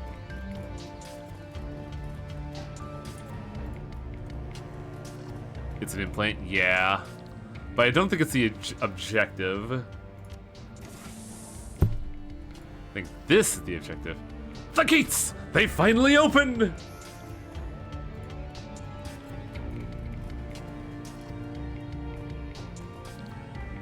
Thank you, my friend. You have granted me the secret desire in my heart yearn for a respectable supply of non-organ-based food. You will always be welcome to these halls. I, Philip Rex, do swear! I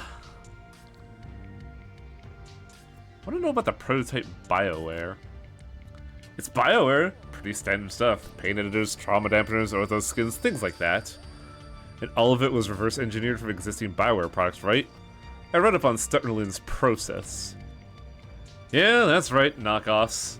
Dangerous work, illegal in most places, but not here in Berlin. Our investors need it that way. I guess that explains why Escabel didn't hire a company in Spain. Yes, too risky. Here in Berlin, no problems with the law because there is no law. Just gotta be careful. All for naught, though. Our copies were good, just like the real thing. But who cares? It's all just meat in the end. Not to me it isn't. I need that stuff and I can't leave without it. Philip Rex is carrying this whole mission. Yeah! It's really funny to find fucking weirdos in these settings. Hang on, I got a message. Oh, software update. Fucking do it later. I just want to check my phone.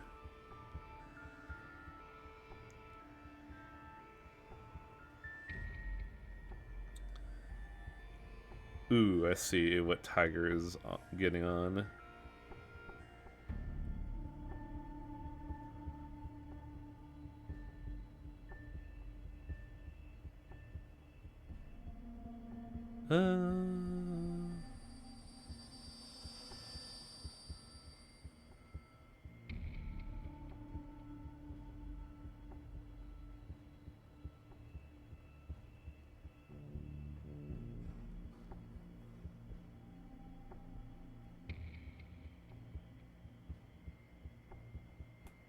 Alright.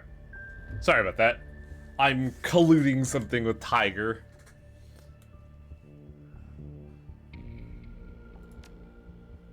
Get me into the executive wing and we both have what we want.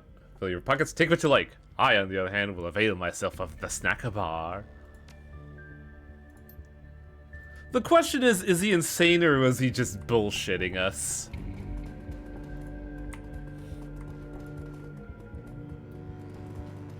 Why did I think of Suction Cup Man when he said software update? I don't know, I never heard of Suction Cup Man. Experimental BioWare samples. Oh my, what the fuck happened here? Nothing, apparently. I guess I should ask Philip what happened here, because I don't think I did. What caused the lockdown? A calamitous series of events. It began with a spilled cup of soy cough and ended in terror and blood.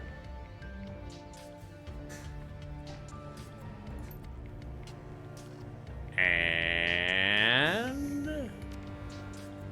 want more? Yeah, that wasn't an explanation. We shall have one. Where to begin? On the morning of the lockdown, all was well. Giesler, an executive, was making his rounds, walking from console to console to check up on us. He held a bubbling cup of soy cough in his stubby little hands. We all knew that food and drink were forbidden outside of the employees' lounge, but Giesler was a proud man and would not obey the rules. His pride was our undoing. He tripped and fell, and his soy cough spilled onto a console in the animal testing wing. There was a terrible snap of shorting circuits, coupled with the stench of ozone. All over the building, emergency lights flashed and alarms blared. The building went into quarantine. Doors locked and shutters slammed closed. We were all trapped like rats inside, but we were not afraid. We were sure that the malfunction would be fixed within the hour. We did not know what was coming for us. Unbeknownst to any of us, Giesler's devil beverage has done more than initiate a false quarantine. It had shortened the locks on Billy's cage.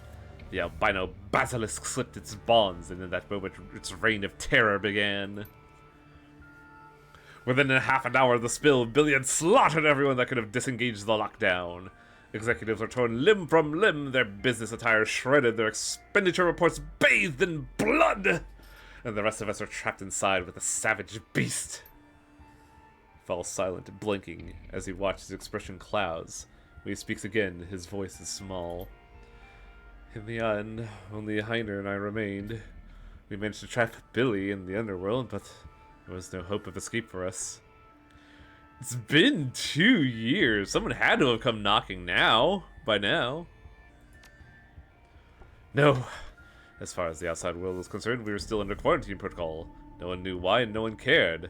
The building had presumably been sealed for a reason, and the world at large wasn't in a hurry to crack it open again. Heiner and I found ourselves completely isolated from the outside world, with a terrible creature running loose in the basement. Our only choices were to give up and die, or to make the best of it. The manic cheer had come to expect floods back into the lab tech. He spreads his arms wide with a knowing smile on his face. And as you could plainly see, we chose the latter! We preserved and eventually transformed this husk of a building into the glorious kingdom that you find yourself standing in today. It was all for the best in the end. I tamed this land and I have grown to love it. I will never live anywhere else. I gotta go. It's particularly noticeable because without fail, but it's really telling how well, like, good, fun writing can carry a mission. Like, this is just basically like a smash and grab, but with Philip, it has more, like, meat to chew on.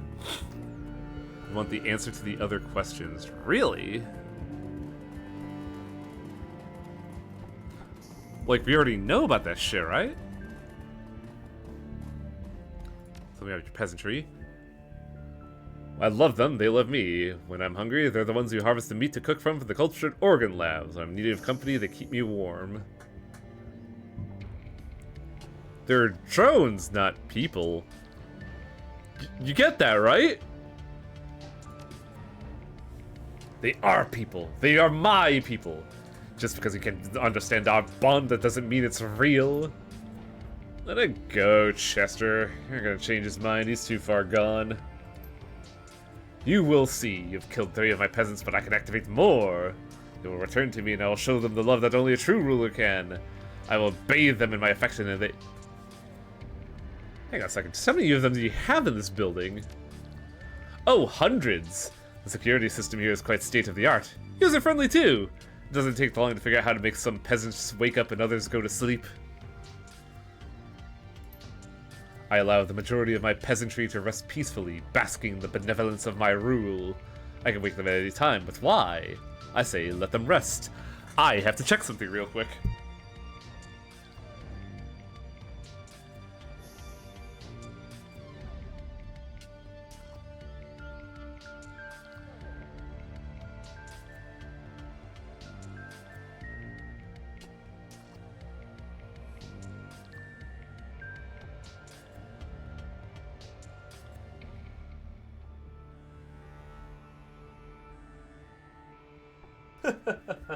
I thought I almost forgot the stove again.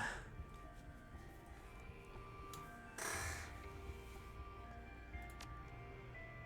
want to know a little more about the underworld.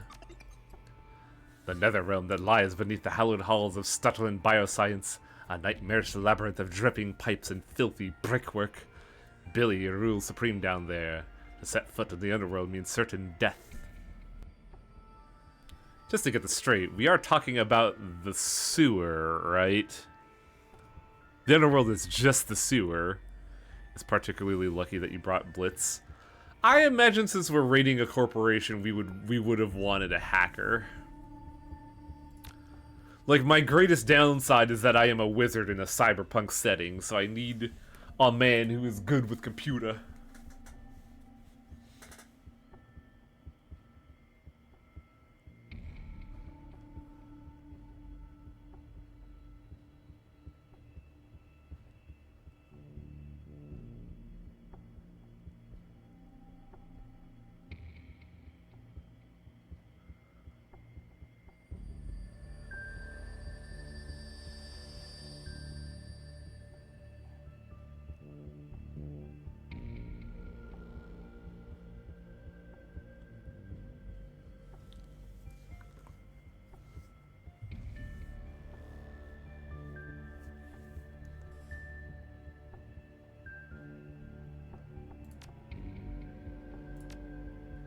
We want to find the surveillance feed and watch it. Where would that be is the question.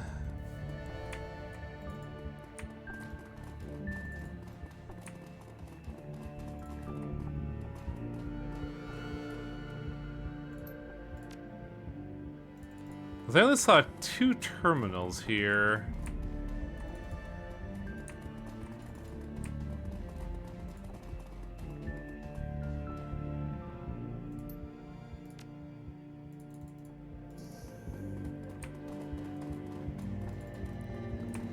I don't know where else I'd find the security feed is the question.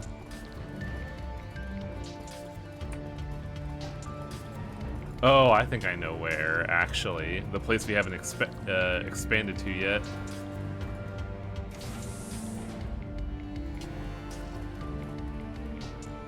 Well, they're not attacking me.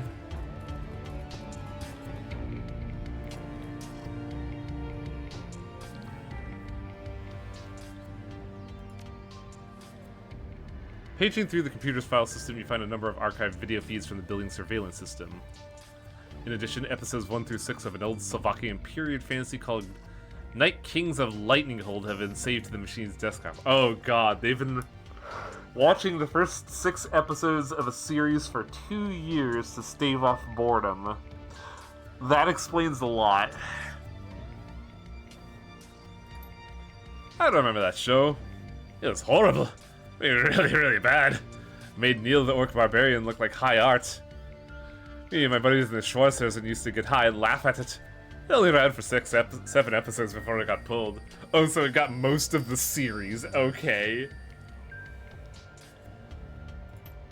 According to the computer's file system, each of the 6 episodes have been viewed over 400 times in the past 2 years. The last marathon viewing was this morning.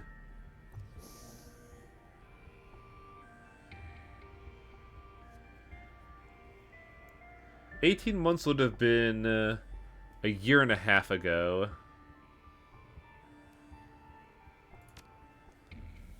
As the video feed kicks in, Philip is engaged in an animated discussion with someone who's standing just outside camera range.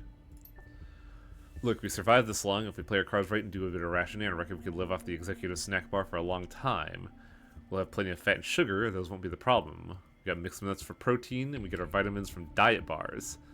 There aren't many of those, but like I said, we'll ration. I'd be willing to bet that we could hold out for 2, maybe 3 months on what's stashed away in the snack bar. We'd be sure to be rescued before we run dry." "You're fooling yourself, man. Ignoring an unpleasant truth rather than facing it. We have to accept the fact that we could be stuck in here for the long haul. Snacks are great and all, but they can't be our staple food stuff. We need to stretch it as far as humanly possible. And that means supplementing them with something more substantial." "You don't mean..." "Look, just think about it like farming, right? If we look after our crops, we'll always have food to eat. We have enough supplies to keep the tissue cultures in the Org Chem wing growing indefinitely. What I'm talking about is growing about meat for our own survival. That's all there is." I have a question. Couldn't they have manufactured artificial muscle instead? I don't know if I'm just, like, missing a vital factor. It's just something that they didn't explore. But I feel like organs is the worst thing you could be eating, mainly due to things such as, it was gout that the kid had in King of the Hill, right? When he was focused on eating, like, offal. What was the kid's name in King of the Hill? Was it Billy? Bobby, that's it. Thank you, Pastor. Yeah, I distinctly remember the episode of King of the Hill where Bobby got infatuated with eating offal and got gout. Probably would have required altering a machine that's already been fucked with. Oh, yeah, probably. Metahuman meat, Phil. Synthetic hearts and livers and kidneys grown to be implanted into people like you and me. You're talking about eating people parts. It's fucking disgusting, man. Unless you fancy dying of malnutrition, you're gonna have to. You know that as well as I do. Organ meats are rich in vitamins and minerals. Choline, CoQ10, vitamin D, bioavailable iron. All things that we're gonna need if we're gonna survive in the long term. You won't find much vitamin D in licorice sticks and choco nubs. organ meats are fine in moderation? It's a difficult topic for this specifically because we're talking about artificially grown, sentient human meat. That is the difficulty here. It is the schism of you're eating organs destined for sentient mass, but they are not organic. They do not come from a creature that is suffering. But we are still eating something that might have those delicious, delicious prions. You're talking like they're never going to rescue us. We're in Berlin, Heiner. What they? Who do you think is coming? We need to be prepared to survive here for a long time, maybe years. That means making the most of the resources at our disposal. It's vat-grown meat, so it has a genetic profile that is 95.5% compatible with most humans. Yeah, that's the interesting ethical discussion here. Is that where do you draw the cannibalism line? I can see why you wouldn't with this because it is artificial meat, but it is still the organs of a human being. Like, morally, I probably would not equate it to, like, cannibalism or a, like, affront to God. However, I would not be pleased as punched if I was forced to eat that, let's say. No, I'm talking about eating meat. 14 months ago. Image flickers on the frame, Phil leaning against a wall, listlessly chewing on an unidentifiable hunk of cooked meat. He looks miserable. A drone comes to inspect and he pushes it away. Cannibalism on its own is morally neutral. I definitely think it does depend on intent. Because, like, it's kind of a difference between Hannibal Lecter and, if I'm remembering right, the Donner Party. Where one does it for, like, personal reasons while the other does it to survive.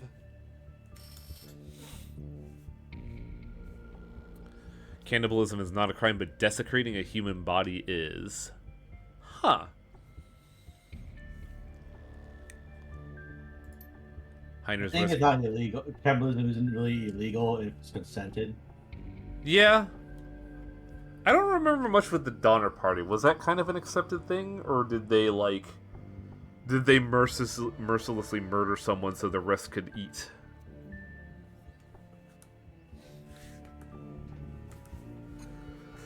Heiner's voice cracks up over the intercom. Philip doesn't look up. I'm going now, Phil. No more arguments, okay? There's a long pause. In lieu of responding, Philip takes another bite of meat and gnashes at it. I'll kill that fucking thing, you see. I'll kill that fucking thing. You'll see. That goddamn basilisk is going down. Once we could get down to the sewers again, we might be able to find a way out. This is our chance, Philip. Wish me luck. The Donner Party was entirely a case of forced to use available resources. I don't even recall if anyone survived it. I thought someone did, mainly because my logic is, how do we know about it if they didn't escape?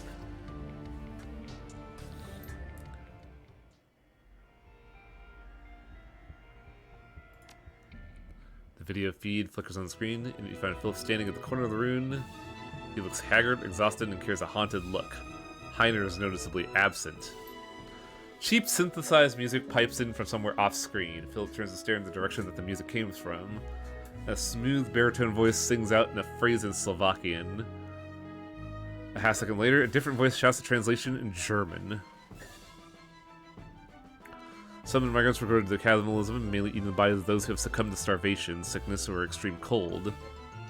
But in one case, murdering and eating 2 Miwok guides. Ah, okay, so there was murder.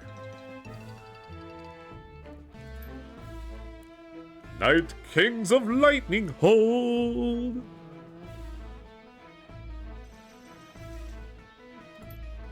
Oh man, that's the show! I forgot how bad the telephone job was! Philip stares glassy-eyed as the show begins. The music blares. I, Titonius Rex, will defend my realm. I do swear it before my magic sword, Argonar! By Titonius, the Jubathon hordes will smite you if you stay. The people in the valley are only peasants. You needn't throw your life away for them. Flee with me into the enchanted wood of Tralashin. Please, make this stop. My life is sworn to protect the peasants, she-elf. Run back to your enchanted trees if you will, but a Night King never flees. But Titonius, you cannot die. I love you. Then go to your father and beseech him to rally his elf troops southward. For if Titonius Rex falls, Lightning Hold will fall, and Lightning Hold will not fall! The troll drones on, audibly struggling to emote over occasionally tripping over his lines. Boy, does this sound familiar, huh, chat? Overall, the acting is roughly on par with what you'd expect from a primary school Christmas pageant. No, that's not the read. Overall, the acting's quality is roughly on par with what you'd expect from a primary school Christmas pageant. Philip stares at the screen, listlessly chewing his meat. His nose is wrinkled in distaste and his fist clenched and unclenched.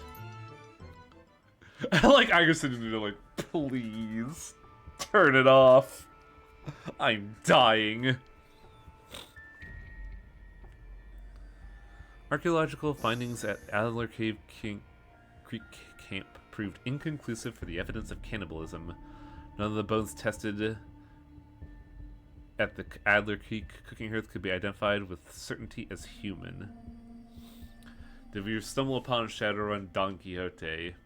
I mean, I guess as an actor maybe, but as a character probably not. It's more like the Conan the Barbarian pastiche.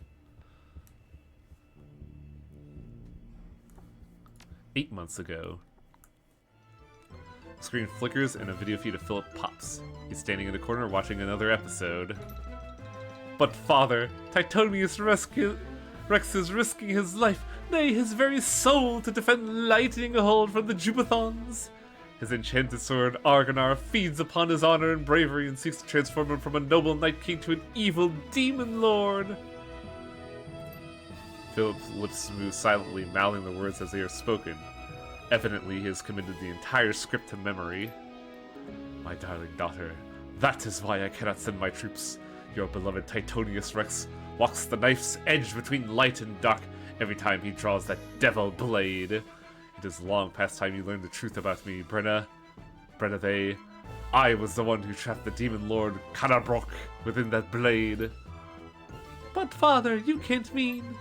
Yes, I was the one they called Thunderspear, the sworn enemy of Titonius Rex's people, the Hunga barbarian tribe. This is all your fault. The Jubathon's the threat to my beloved soul. All of it. It was the only way to save Tralashin, my darling daughter. And your mother, whom I hid away when you were but a girl. She's still alive. Oh, I can feel my eyes twitching from this dialogue. This is awful. What have you trapped me into, Kesshound? The screen flickers and Philip appears on the screen. He appears to be dancing with one of the security drones. The little machines weave and bob frantically to avoid colliding with him, and with every motion the lab tech slides in to fill the empty space. Around and around they go, twirling and writhing across the laboratory floor. There's an enormous smile on Philip's face. Then the lights go dim and an alarm begins to sound. Danger, danger, intruder detected, security engaged. I admire your bravery, noble vassal, but this is my fight. I, Philip Rex, will defend this land with my life, indeed my very soul. He sees himself as Titonius Rex. Oh god. Fuck. Sir, please clear the area. Hostiles inbound.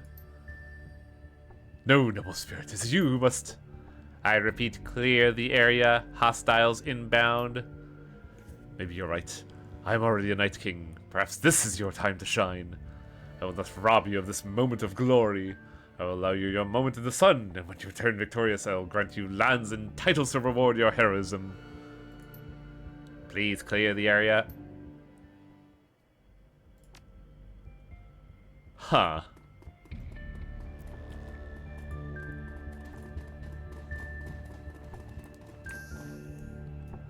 Nothing in here outside of servers, though.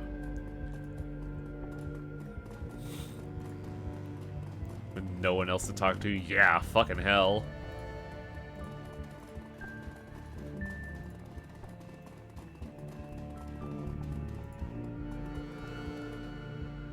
You were really into Night Kings of Lightning Hold, weren't you? It's my life. My entire life. My reason for being. Wow. Must have been rough being that big a fan and not having seen the ending. You're saying there's more? Ah! Last episode before it got cancelled. You know, the hastily written final chapter where we find out what happens with the Jubaton invasion? I always thought they left the ending to the imagination. Like a beautiful dream. But now the dream is over. I'll never know peace until I've seen the conclusion myself. You must help me. You must find a way to show me that final episode. I need it. I'm willing to bet I could do that, Chief. This guy might not know the best. This guy might not know how to disengage quarantine, but I'll bet I can. And once we establish the Billions Matrix connection, it'll be no big deal to download the last episode. If nothing else, it'll keep him occupied for a while. I don't see why you shouldn't. Go for it. Sure thing. The terminal's been spilling our old network together. I should be able to drop quarantine from any computers here. Oh, thank you. Thank you. This is the happiest day of my life.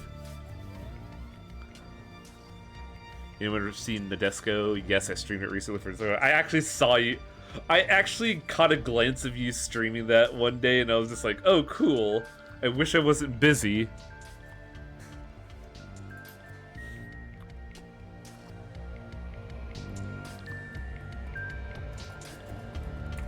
Terminal, terminal, terminal. Where is the terminal? There you are. We gotta get that man some YouTube. He has so many video essays to watch. Alright, watch me work.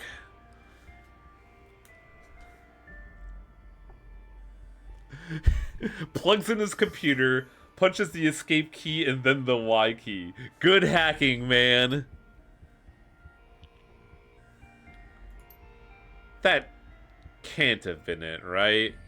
You had to have done something else, right? Jacked into the Matrix or something? Well, that's it. Quarantine, disengaged. Now to get him that last episode of that bullshit thread.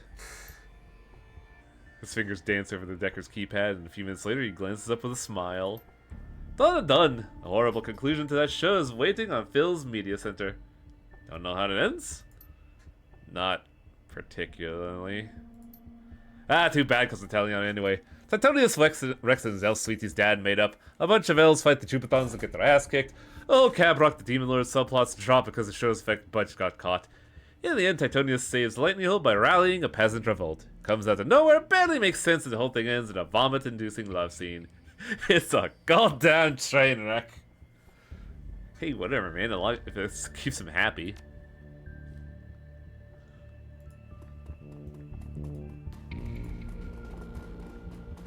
I love how you're going. Please don't. Fuck it, I'm gonna. How does Dietrich react in this thing? Because it seems like everybody has unique interactions for what you do here, so I'm wondering what Dietrich does.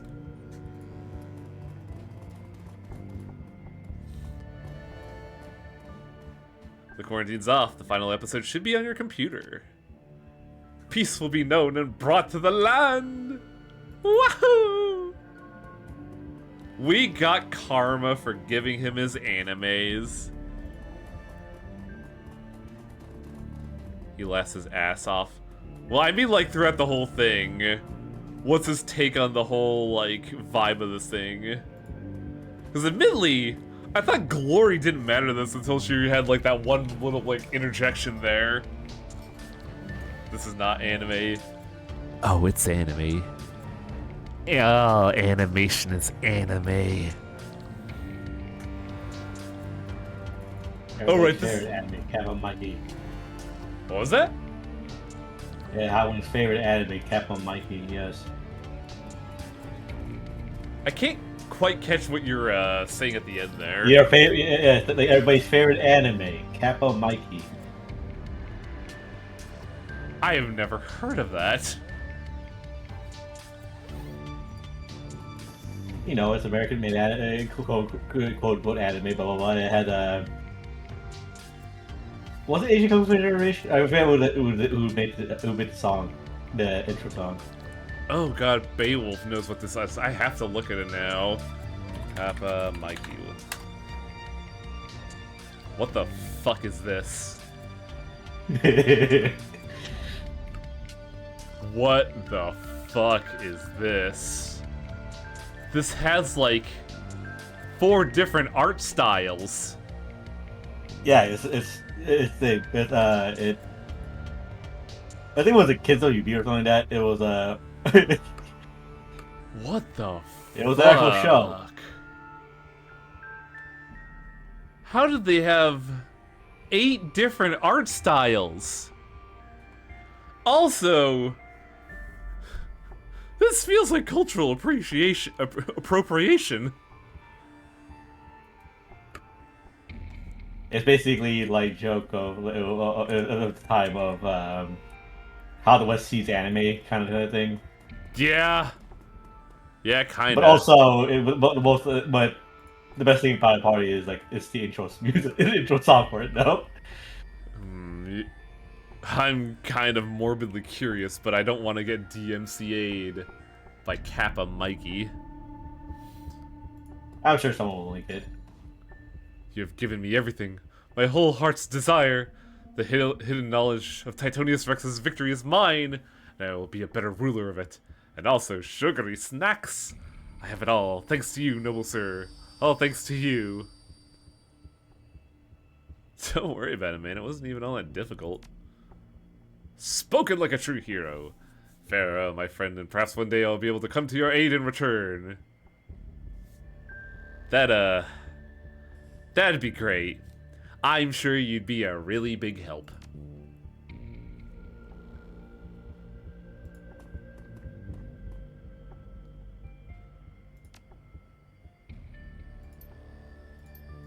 Ah, they don't have it. Fuck. I guess that's it. Sean Schmemmel was in it. I don't know who that is.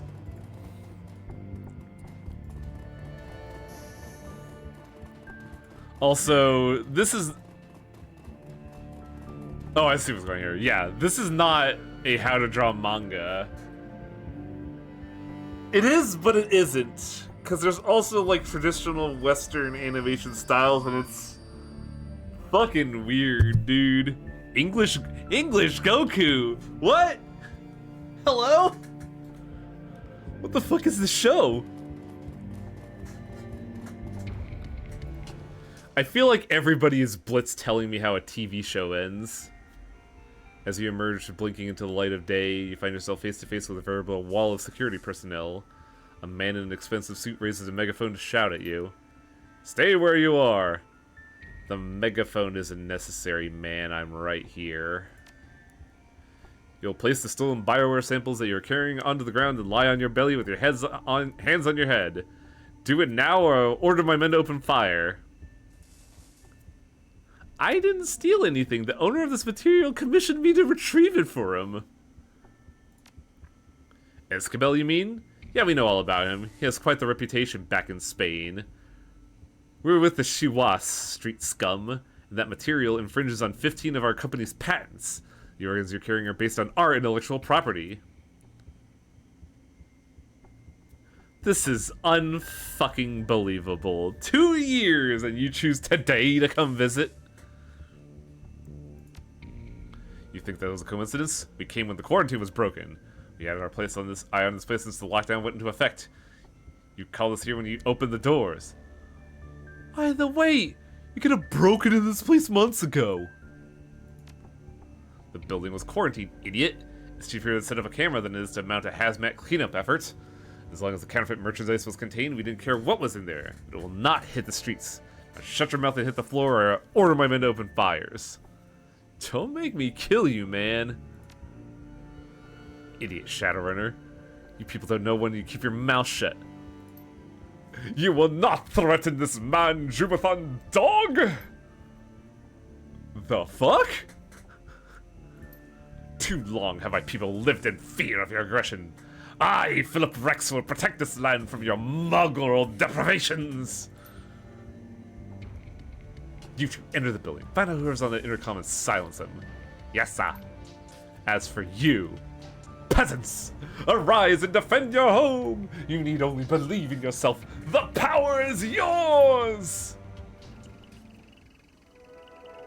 Oh my god.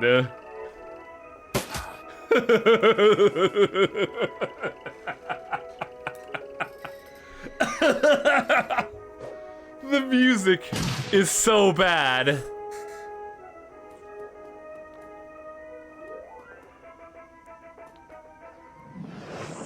Hey, fuck off. I'm enjoying these tunes.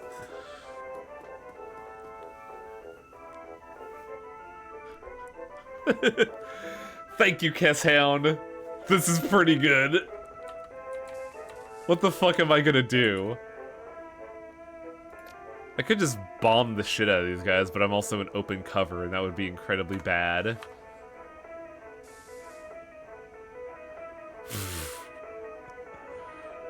God. This sucks. It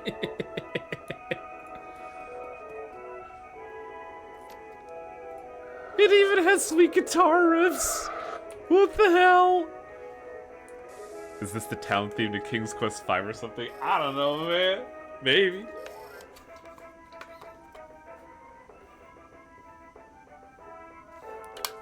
Yeah, I do like the fact that it's emulating speaker sound. That's really good.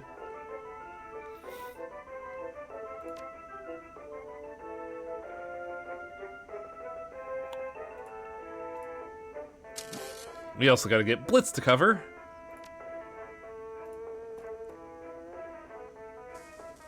As I will also join the team. I'll ride into battle with my allies. And, well... One of you bitches is a wizard, aren't you? Yup. Fucking tase that bitch. Damn it.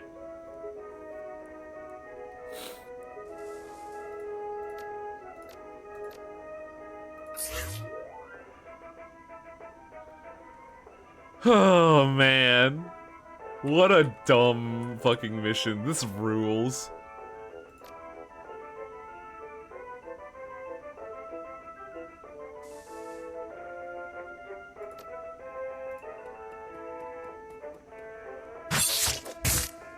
How did I miss someone standing still?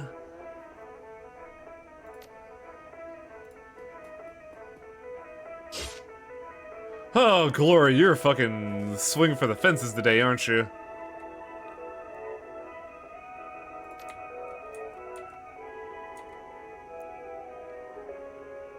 This might be bad for Glory, but...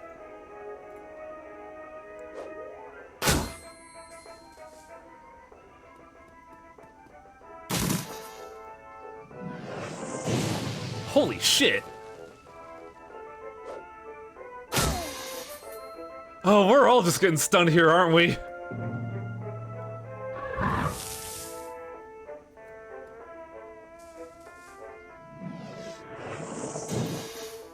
Oh, Dietrich and Glory share the same line? Okay.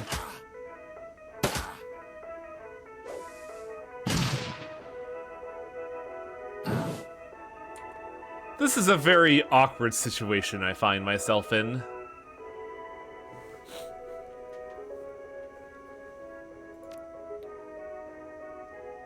I'm gonna hide over here, because Chester has a fireball itching to go.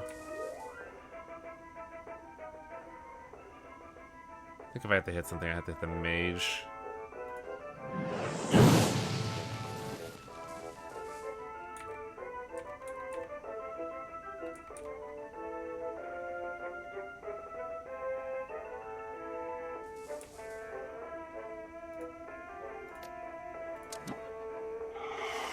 Hack the wizard.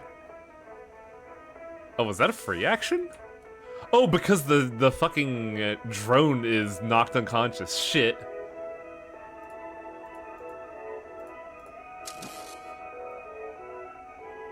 Oh, I guess I can't control motive because it's at -2 AP.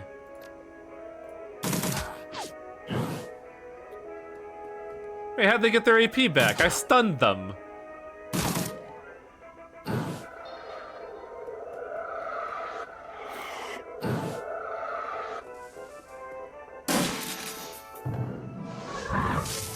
This is kind of a fucking disaster.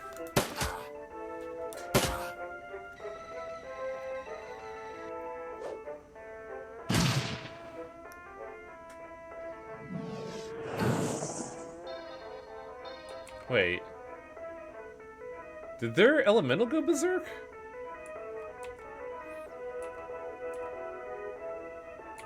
God, Iger is still unconscious and I'm dying.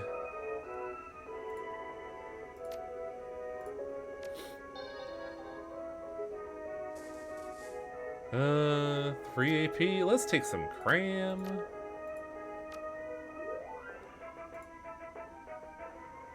Oh, my fireball has a cooldown. Awesome! Oh, what am I gonna do? Well, I have pretty good accuracy on people nearby. It's the mage that's kind of annoying. Well, the mage is almost dead. And I have good accuracy on it.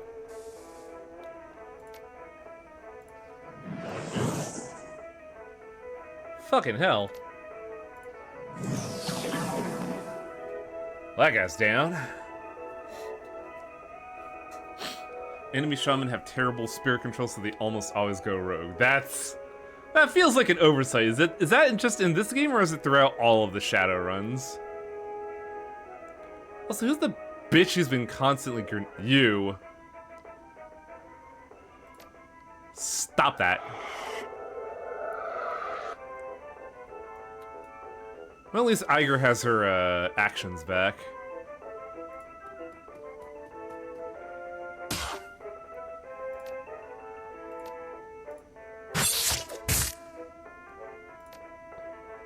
Or not Iger, Glory. Glory! Glory! Is Max still out? Yes, Max is still out. Obnoxious.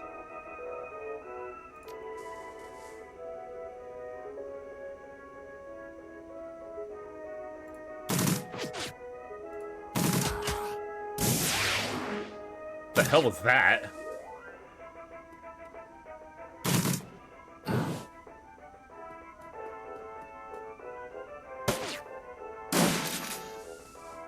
Man, everyone's name's dog shit this mission.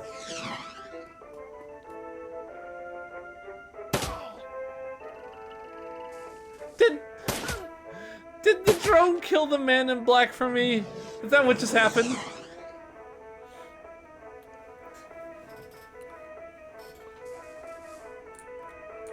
The music has given a global accuracy debuff. I'd believe it. My man, you picked the worst place to hide. You're next to a wizard. Also, I should armor up.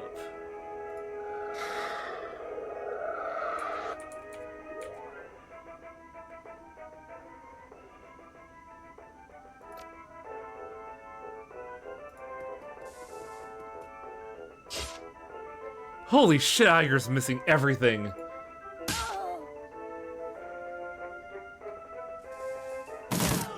There we go. Thank you, Blitz. Okay, Iger, can you do something? Based on your accuracy, probably not.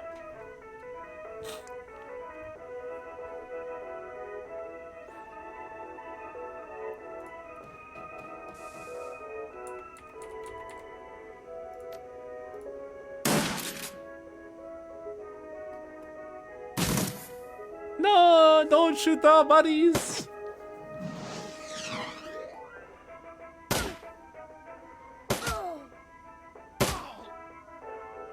Wow, these drones are fucking carrying. Holy shit.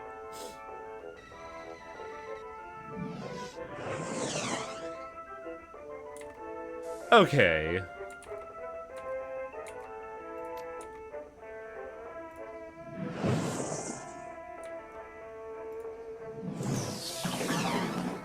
Damn! So many misses today! Fucking hell!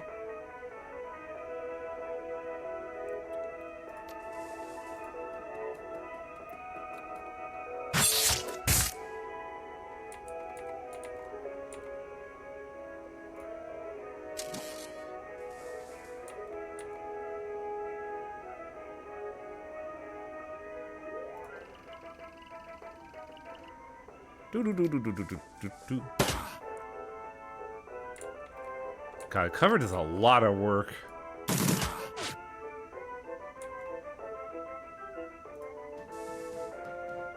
Hey there! I would have been so upset if they missed.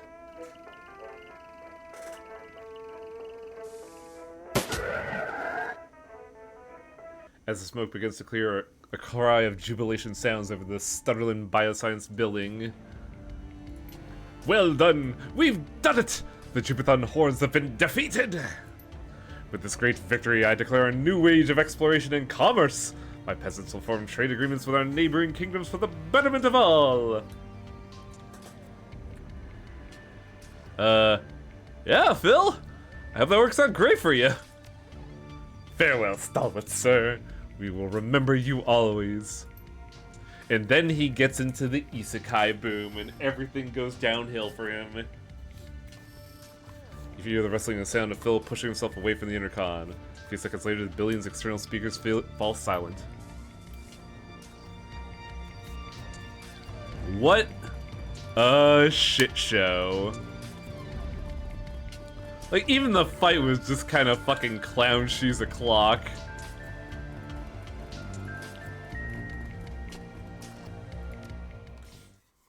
I don't know if I could call that a job well done. I didn't do most of the work. The U-Bahn trip back from Adenoplatz is a shaky one. Surprisingly, the train car is packed. The only empty seats are there at the very back. A haggard-looking mother marches down the aisle, dragging her three screaming children behind her. 2 boys and a girl, each around 6. As the woman nears you, her eyes fixed on the frozen pouches of bioengineered meat that you liberated from Shadowrun's freezers. She opens her mouth to say something, but at that moment, the little girl jams a finger into her brother's nose. The boy howls, and the young mother's shoulders slump. Slowly, robotically, she turns back towards her destination and begins to trundle forward, dragging her squalling offspring forward with the solemnity of a funeral procession. Eventually, the train hums to a stop. You debark gratefully, lugging a freezer's worth of BioWare behind you. I can confirm that the fight is not supposed to be clown shoes. The drones are very strong. Yeah, sure. I saw their 8 to 10 damage. A clown shoe scenario is the only thing befitting what we just bore witness to. I think she meant to offer to buy the meat. I think she was probably going to try to call the cops or something. That's the vibe I got. Yeah, true, the drones did tank some hits. I can't say no to that. But boy howdy, that was the most optimal thing they did.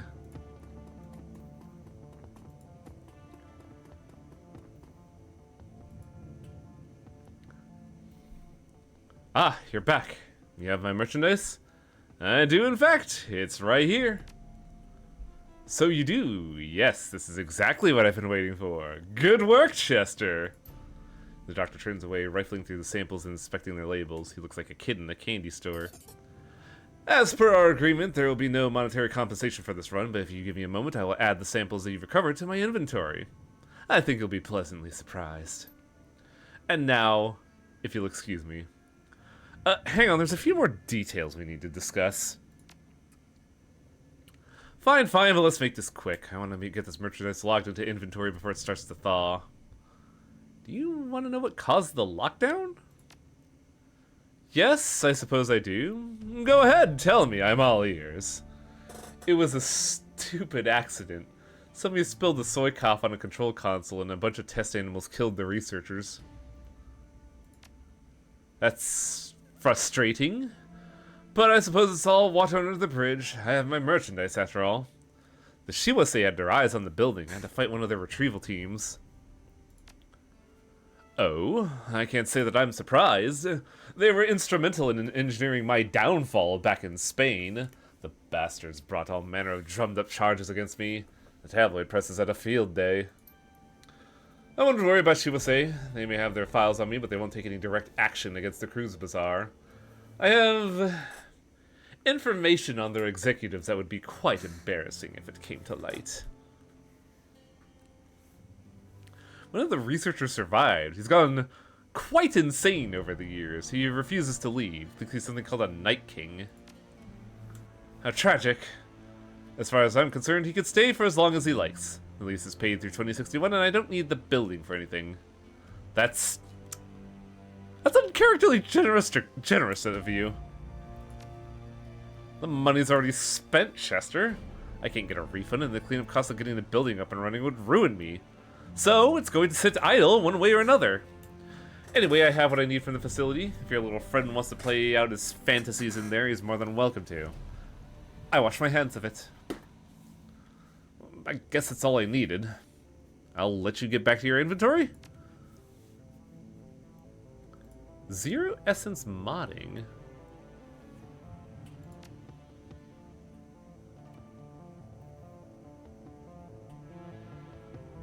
I think I see the ones you're talking about. They're not zero cost, they're half cost. I don't see any zero costs.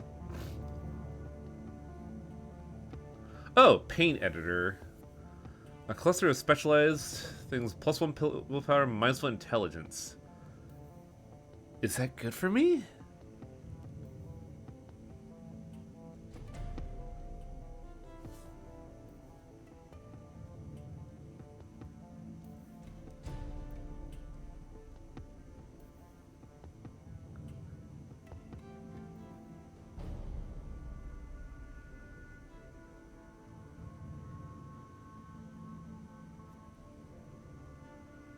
The -1 intelligence makes things a little awkward, is why I'm ruminating on it. Willpower is more of an adept thing. Ah, that's what I thought. What am I using then? I thought I was using... No, I'm using something else.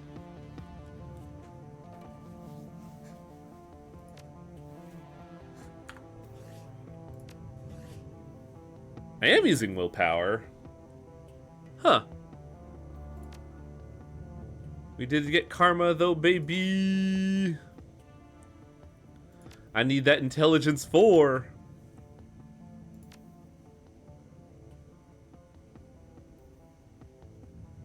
The problem with that is that it's deducting my intelligence, which means I can't use lightning bolt. Yeah, I'd probably use it later when it would save me a whole load of karma. But at the moment, I kind of want to get intelligence up to where I could use lightning bolt. Sadly, I don't think I could equip it right now.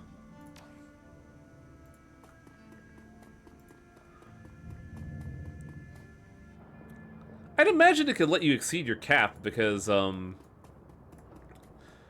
cap is, I'm assuming, natural talents and technology is supplementing it.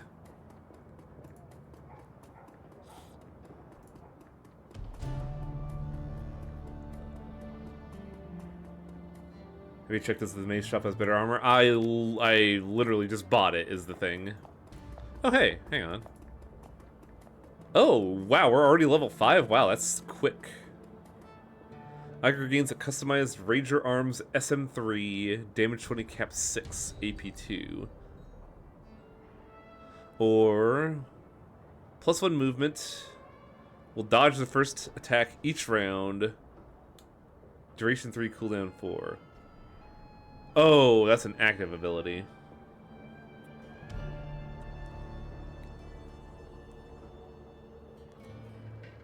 I think I'll get the gun, honestly. I feel like the gun is best for Iger.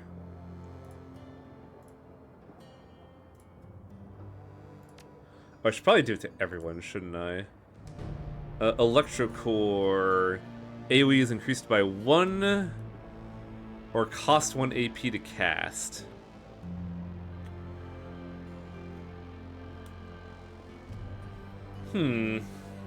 This is actually kind of a tough choice. I think I might go with the AP because it's so difficult to cast this incredibly useful spell.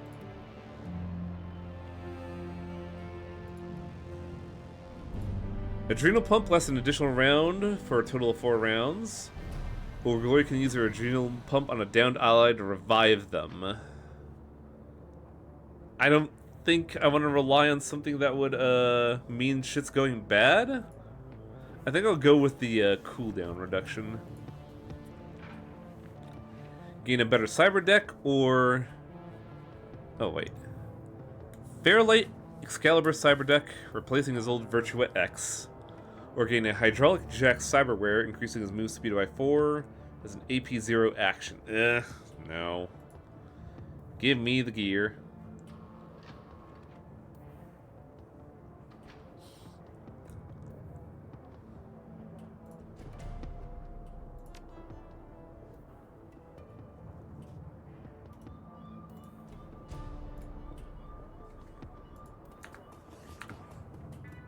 Oh, I see what's happening here.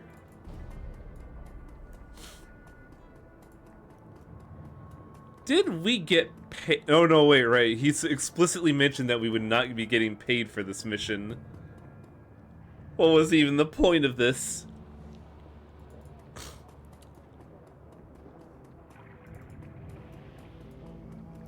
What a dick! Excalibur is the best deck you could get. Karma and new implants. Yeah, Karma's definitely it, but we got 3, but that let me get lightning bolts, so it's not all fucking doom and gloom.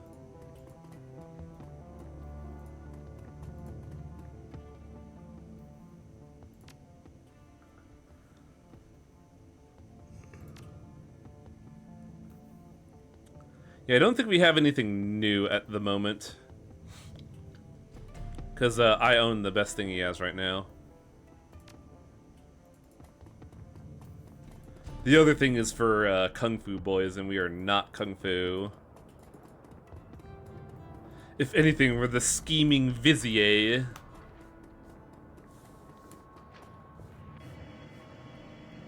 Imagine, if you will, me with a fan scheming in the back. Oh ho ho ho ho.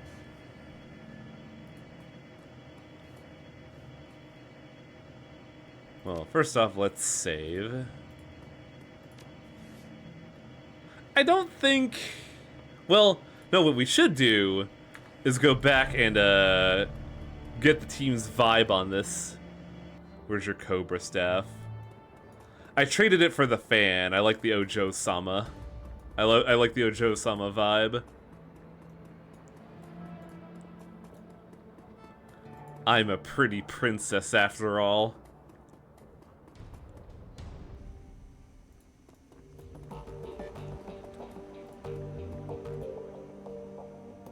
One look on Blitz's face is enough to tell you that something is gnawing at him. Oi, what you need? Something going on, buddy? Well, Chief, I have to admit it, but I might be in a bit of a trouble here. Go on. Well, you remember them creditors? The ones who loaned me a lot of money? Yeah. Well, turns out some of them are a bit less forgiving than I thought they were. Keep talking. Well, one of them in particular seem to have taken things kind of personally. How personally are we talking here? I got a package in the mail with some thumbs in it. Thumbs. Yeah, thumbs. They came in a cigar box, packed in salt. I'm pretty sure it's meant to convey some sort of message. Really? You think so? Yeah, I'm certain. I don't want to lose my nubs, Chief. I like my thumbs. I think I need to pay this guy back. Luckily, I've got a plan. I know how to get myself out of hot water with a meat grinder. I got it all specced out. Let me get this straight. You took a loan from someone named Meat Grinder. Hey, Chief. Come on, man. I feel bad enough already. Don't need to rub it in. Anyway, like I was saying, I can make this alright, but I need your help. I'm listening. Well, there's this group out in Drogenkeep. They call themselves the Landerberg Ring. They're a financial crime organization. There's a lot of bad blood between him and Meat Grinder. Anyway, back when I was running with Schwartzharrison, I laid out the groundwork on a hit on Landerberg Ring. I was never able to make good on it, though. For some reason, none of the other gangers even volunteered to help out. With your help, though, I can steal enough money from them to cover my debt and get myself into his good graces. So, what do you think? Quick run, just you and me. Me and the Matrix, you are the man on the ground. We hit him, satisfy my debts, and laugh about it on our way back home. Sounds like a plan.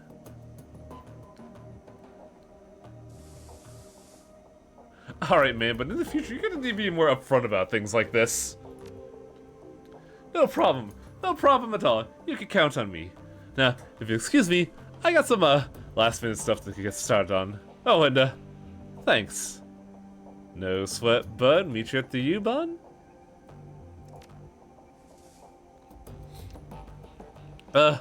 No. Not as such, Chief. I won't be physically going to Drogenkeep. I've seen enough of that place for one lifetime. I'll be checking in from somewhere outside the Cruise Bazaar. Great. Okay. Well, I guess I'll send you a comm when I get there.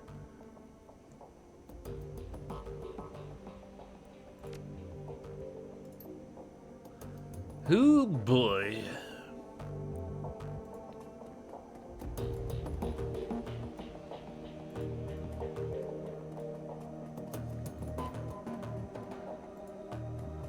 Hey, buddy. I have a shit show to deal with. Who's a good boy?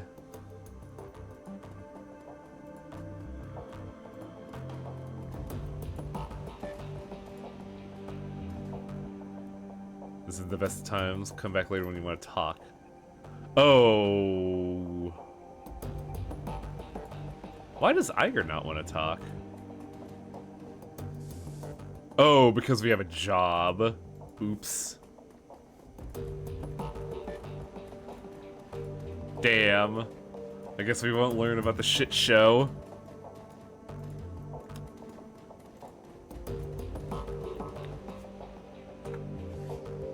Autosave, huh? Load game. Autosave, Cruise Bazaar. Load game from when? 9:28. So half an hour ago, well, it looks like.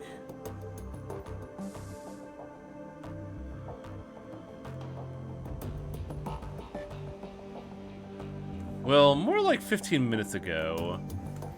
When was...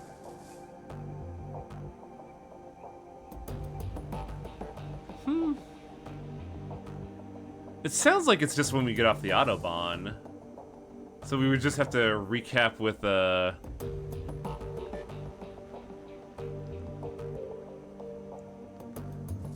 save a file, load up the autosave, then reload the save. Maybe. Some weird time crime shenanigans we have going on here.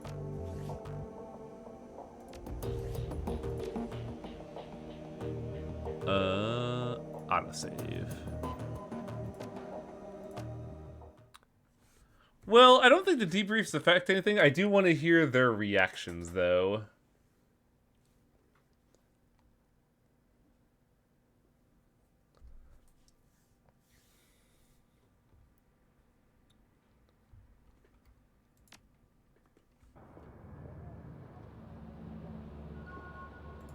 Into this alternate reality, we're gonna see what the others thought of that mission.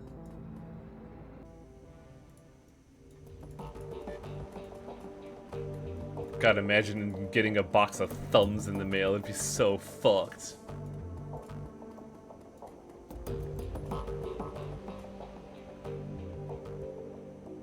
Weird. Do I just have to report my mission?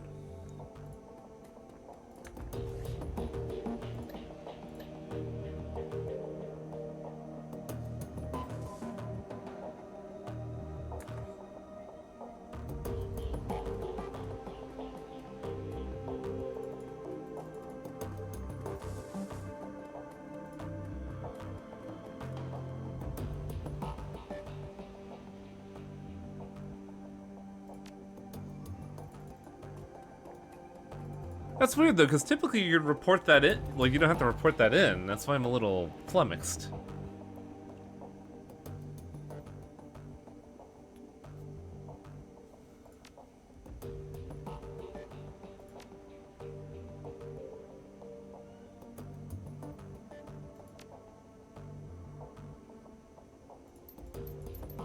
Oh, wait, I see what this is.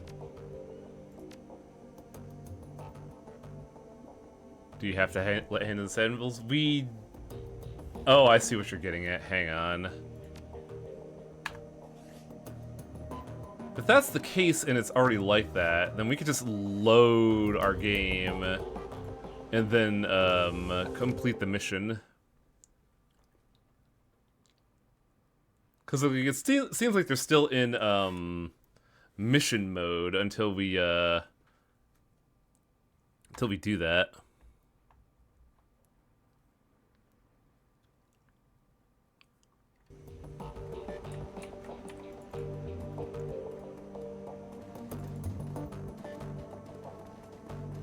Question is, who do we report to?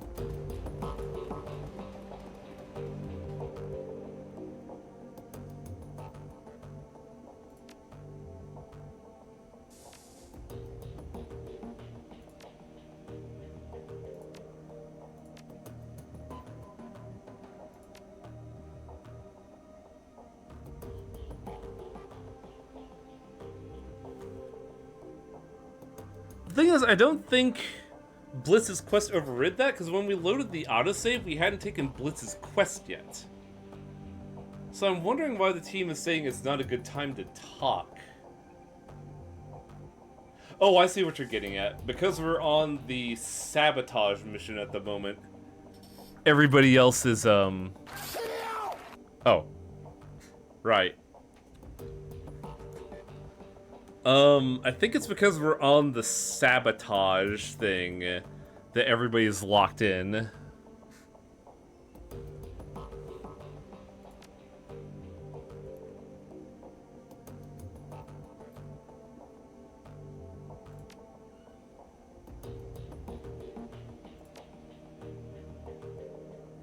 Oh, Torpo turned those on after the stream last night.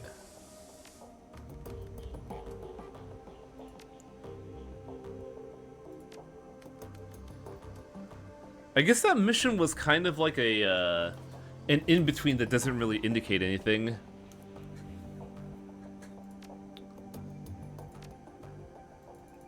I guess we could do the Blitz mission, start the Blitz mission.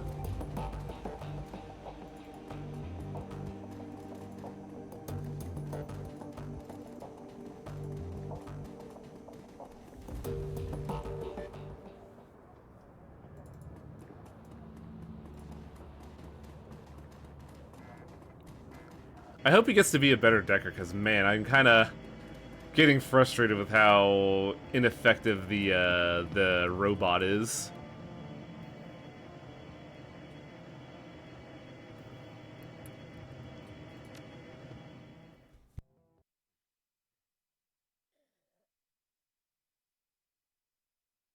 Rigor, thank you.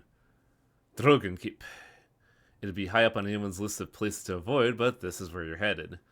And you're going in there alone this time. The last time you saw Blitz, he was carting his portable terminal over to Cafe Civis, presumably so he could do his decking from the most comfortable environment possible. Like everything else related to Dragonkeep, the U-Bahn train that services it is in poor repair. The car you're riding in stinks like a chemical toilet on a hot day. On the floor near the doorway, you catch sight of a trampled lump of tattered fur. The longer you stare at it, the more convinced you become that you're looking at the remains of a long-dead squirrel. The train rumbles to a stop and the doors slide open. Time to get this over with. Okay, let's put away you and add you. You seem attractive.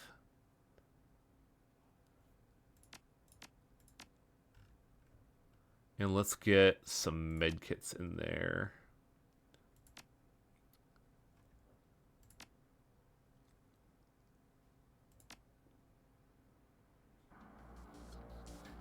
Stepping up the U-Bahn tunnel, you once again find yourself in the squalid alleys of the Dragonfall.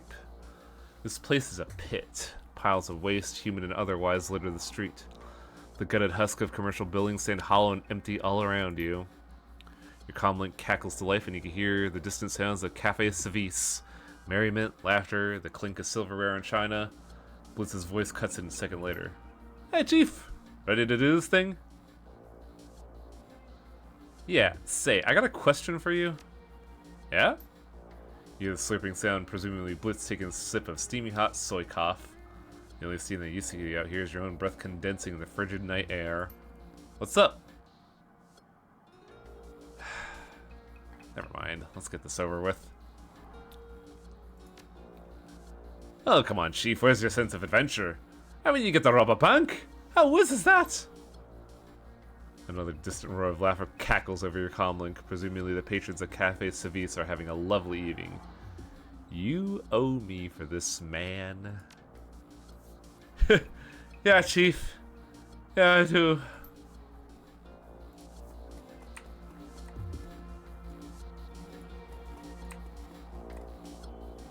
A plain-looking man in a fancy suit taps away at his PDA.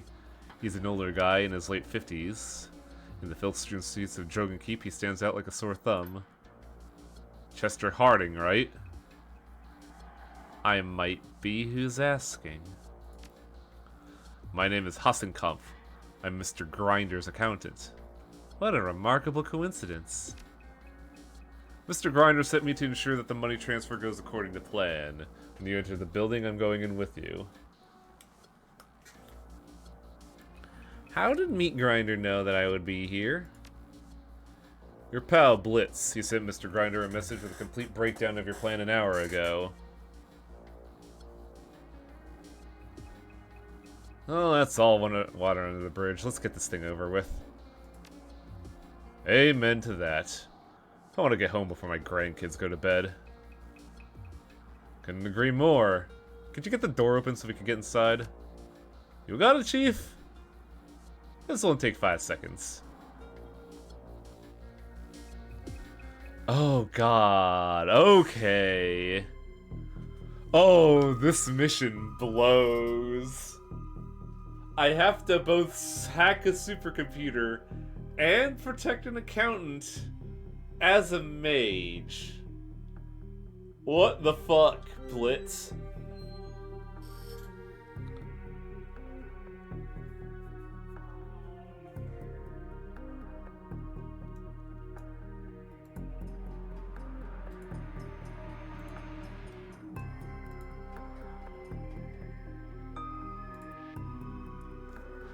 The gatekeeper Icy stands impassively. Override security access root command trapdoor. Access granted. Yeah, that's what I thought. Bitch!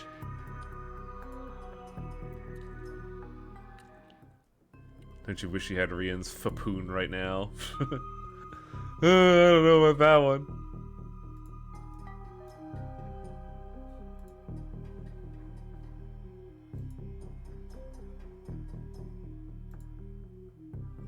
Pair of icy turns, flashing angrily. A flashing light says, keep away. Check my credentials with your friend back there. Go on, I can wait. Secondary security verification approved. How may I help you today? Step aside, I'm in a rush. Proceed, and have a pleasant day. Don't mind if I do. This seems a little too easy.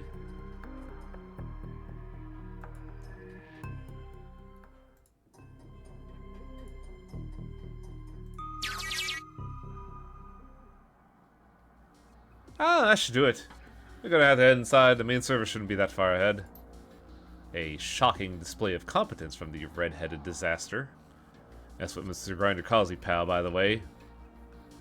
He's got a reputation around these parts. For some strange reason, all his friends keep dying. Ah, don't listen to this asshole, Chief. He shouldn't even be here.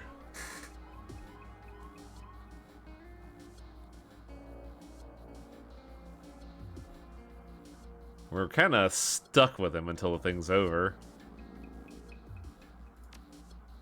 Can't happen soon enough. So here's an idea. Let's get this finished and we can all get back to disliking each other on our own time. Yeah, fine by me. Anything else we need to know? Yeah, I hit the first firewall in here. I needed to get in there and install that bypass for me. Got it. We'll go find a terminal.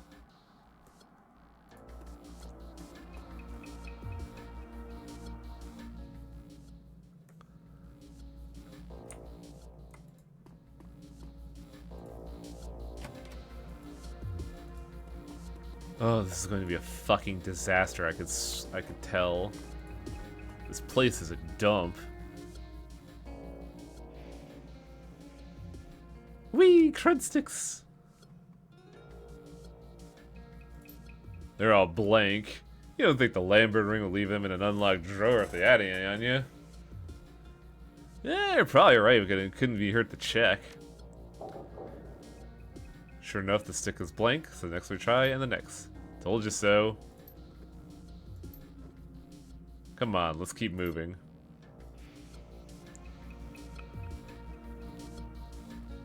Hudson Kampf seems alright, honestly. He's just, you know, a normal guy brought in to observe some bullshit.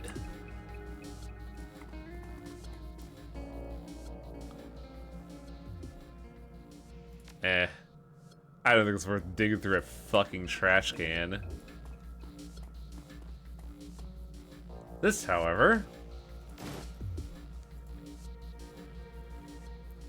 Desk is catastrophically messy. Candy wrappers litter its work surface and the bottom door is ajar. You about through over there? Hang on a second, I want to try this. Check this out. I'm not sure we're on the same page here, so we should probably hash this out now and save ourselves some time. You're here to fetch money that your friend owes us to Mr. Grinder. That means we aren't here to ransack desks or steal office supplies. So what you're doing right now could accurately be described as a waste of time.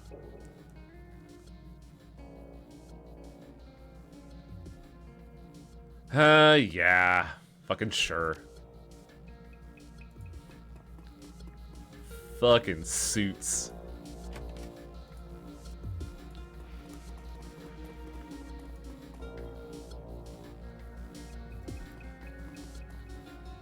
He's goal-oriented, but he doesn't understand the romantic ideal of being a Shadowrunner. Doing what needs to be done and also being a dick about it as well. The door is locked. There's a small keypad, a card reader, and a comm panel.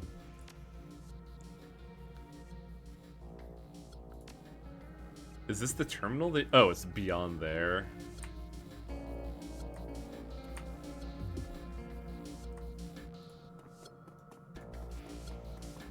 He's an accountant.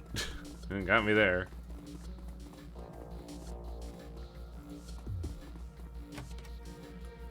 Unfortunately, I think we have to cut this short with kind of a cliffhanger, because it's about that time of the evening. I gotta remember this UI. So yeah, we'll call it here and continue this Wednesday, I believe. The whole thing, the whole MLK holiday thing is throwing me off. Along with this UI.